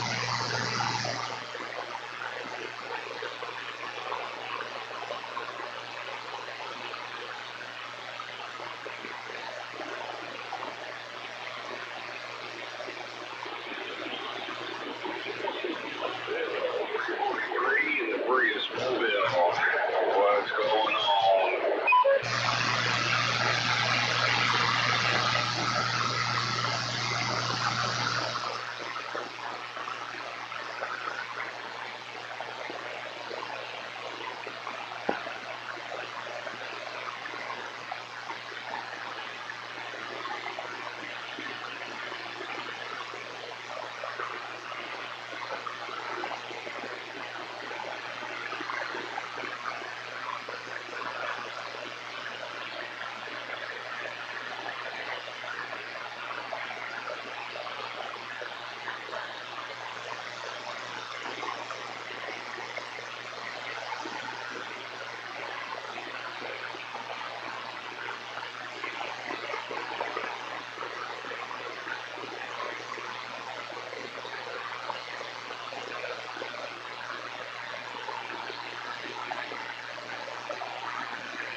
on.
Truck driver,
stupid.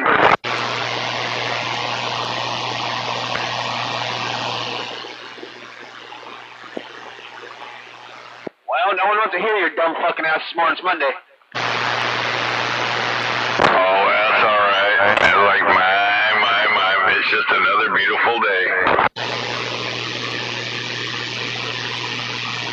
It's not beautiful when you don't shut the fuck up.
arrow next to the walkie-talkie. You missed it often.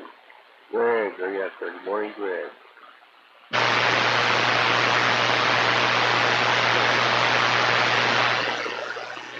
Hey, top of the morning, Fred.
I'm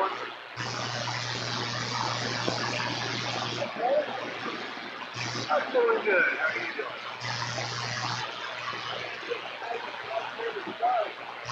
Oh, yeah. It's right into that sunshine.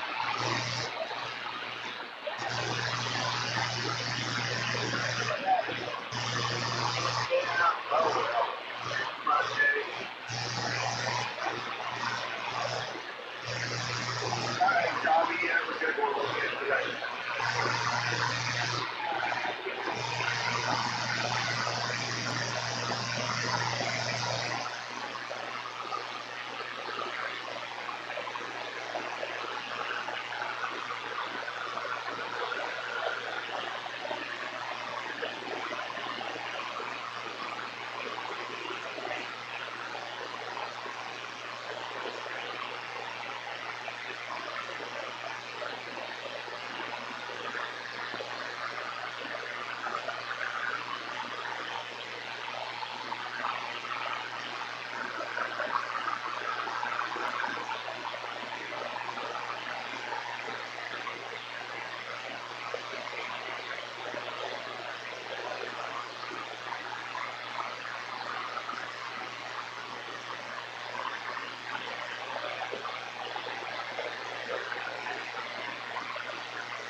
Yeah, it's about 40 stupid 30.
I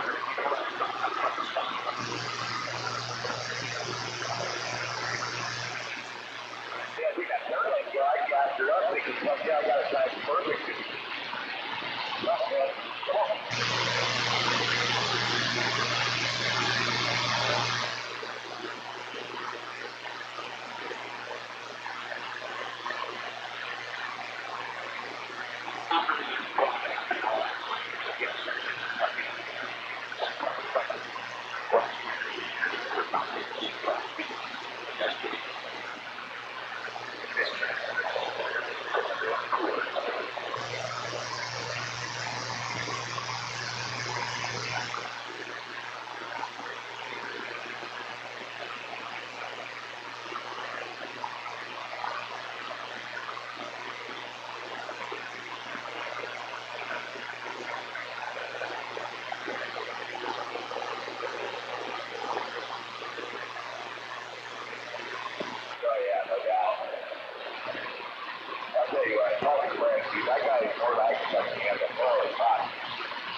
smoke.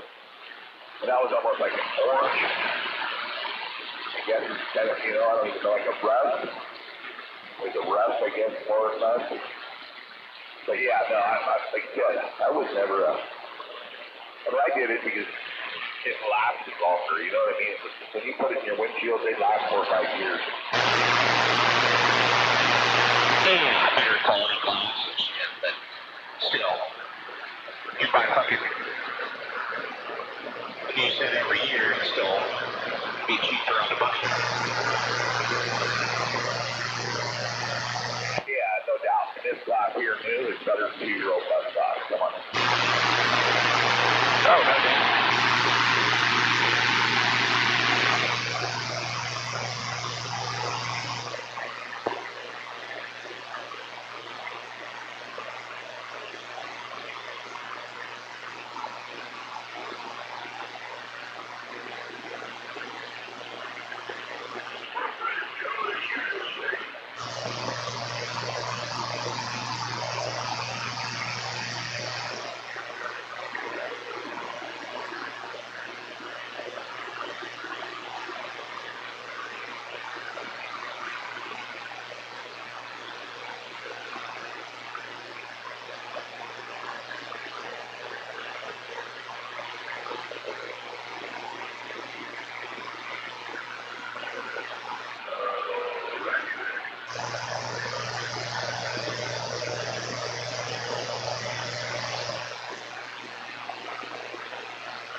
For no reason at all.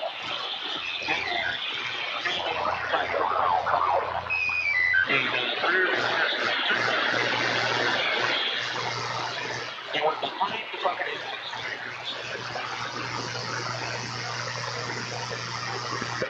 fucking motherfucker.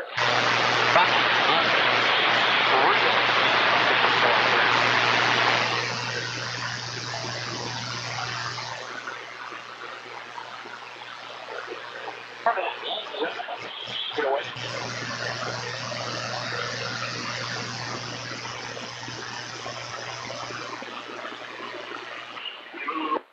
I don't give a shit. I go there, I want to return that headset I bought Levi, so we're on the way. Fuck it. I don't want to know.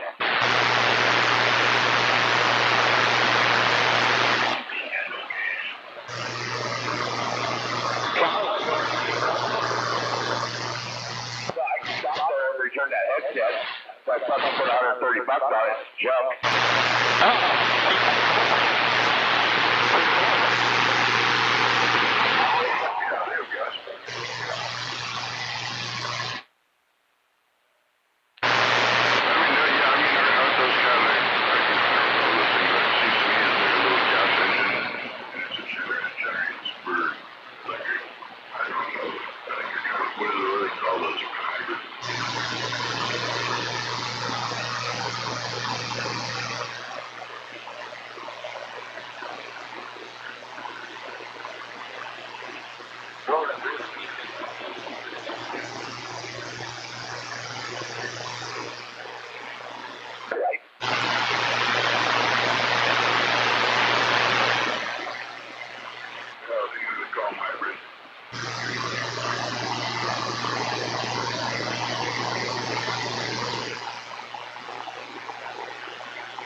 it off the air for a while.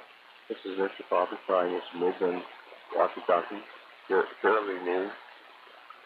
They're still trying to trial and error as far as I'm concerned, but yeah, people really get it.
That doesn't seem like anybody's got here.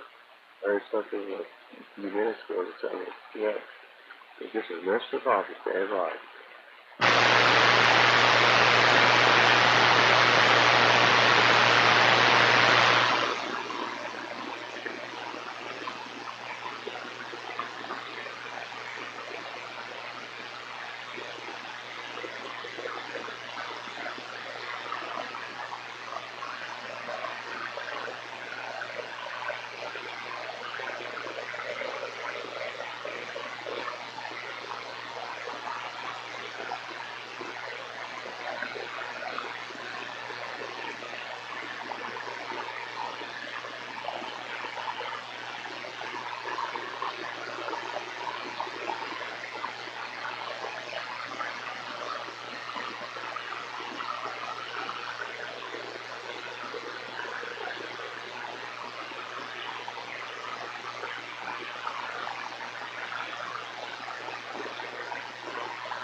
Audio. 1, 2, 3, 4, 5.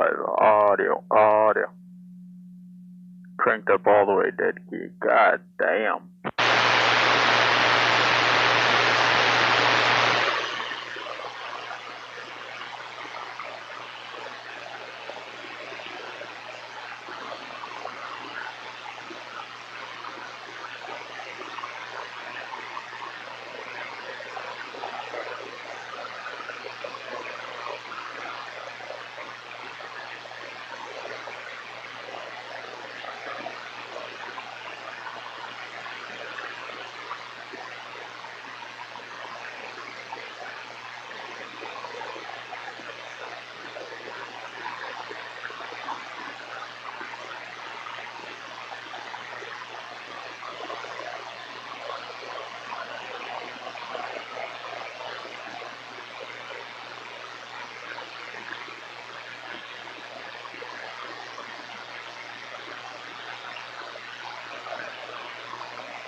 Audio. Audio. Audio.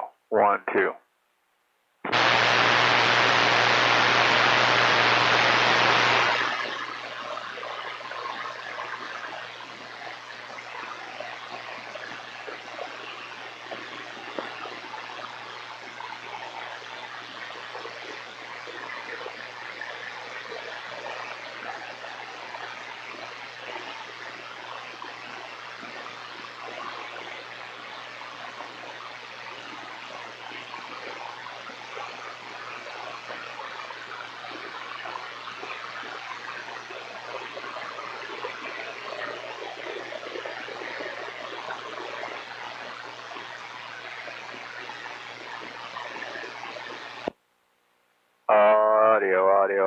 Audio. So 12 watts. 5 watt, 12 watt.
Flying Freddy!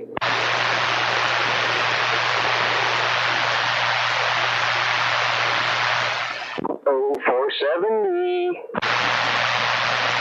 I'm not here right now, but if you leave a message and $100 bill, I will come back really fast. Yoo-hoo.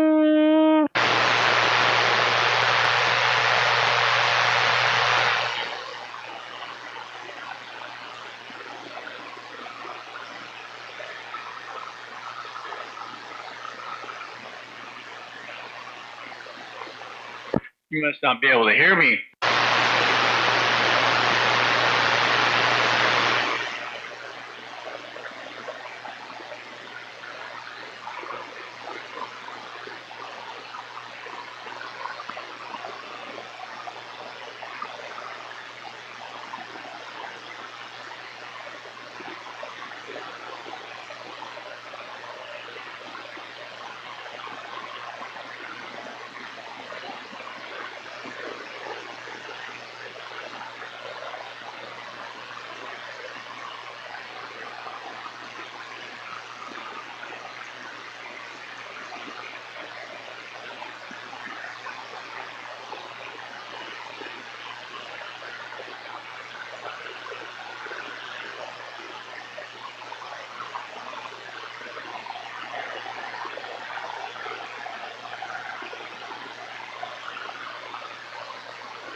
Go ahead there, McFly guy.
Yeah, go ahead there, John.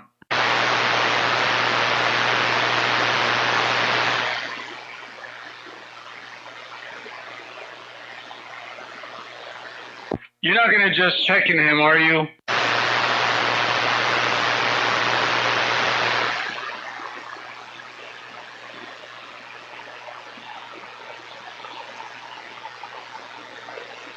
McFly, is this thing not working? Is that what's happening here?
Audio.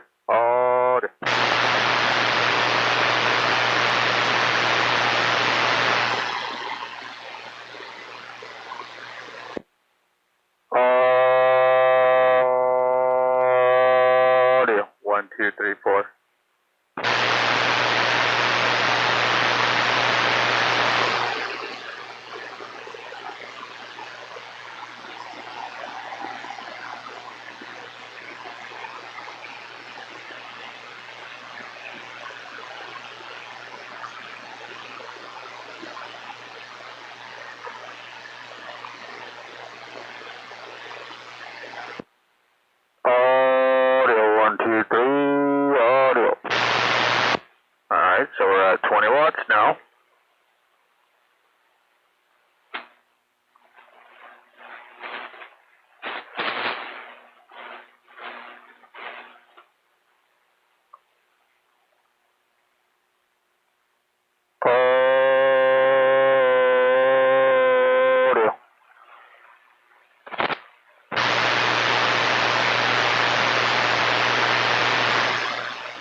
start the real tuning.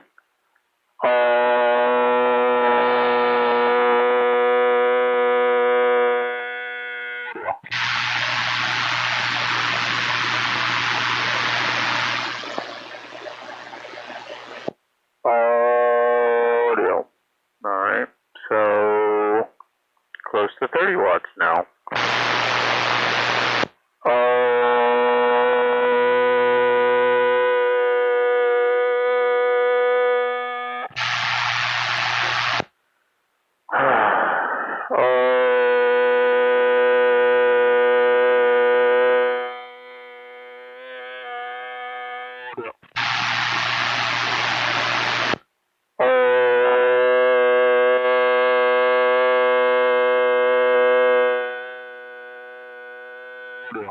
Alright, 35. Audio. Yeah, so we're at 35. Now we'll start back to do the tuning chain.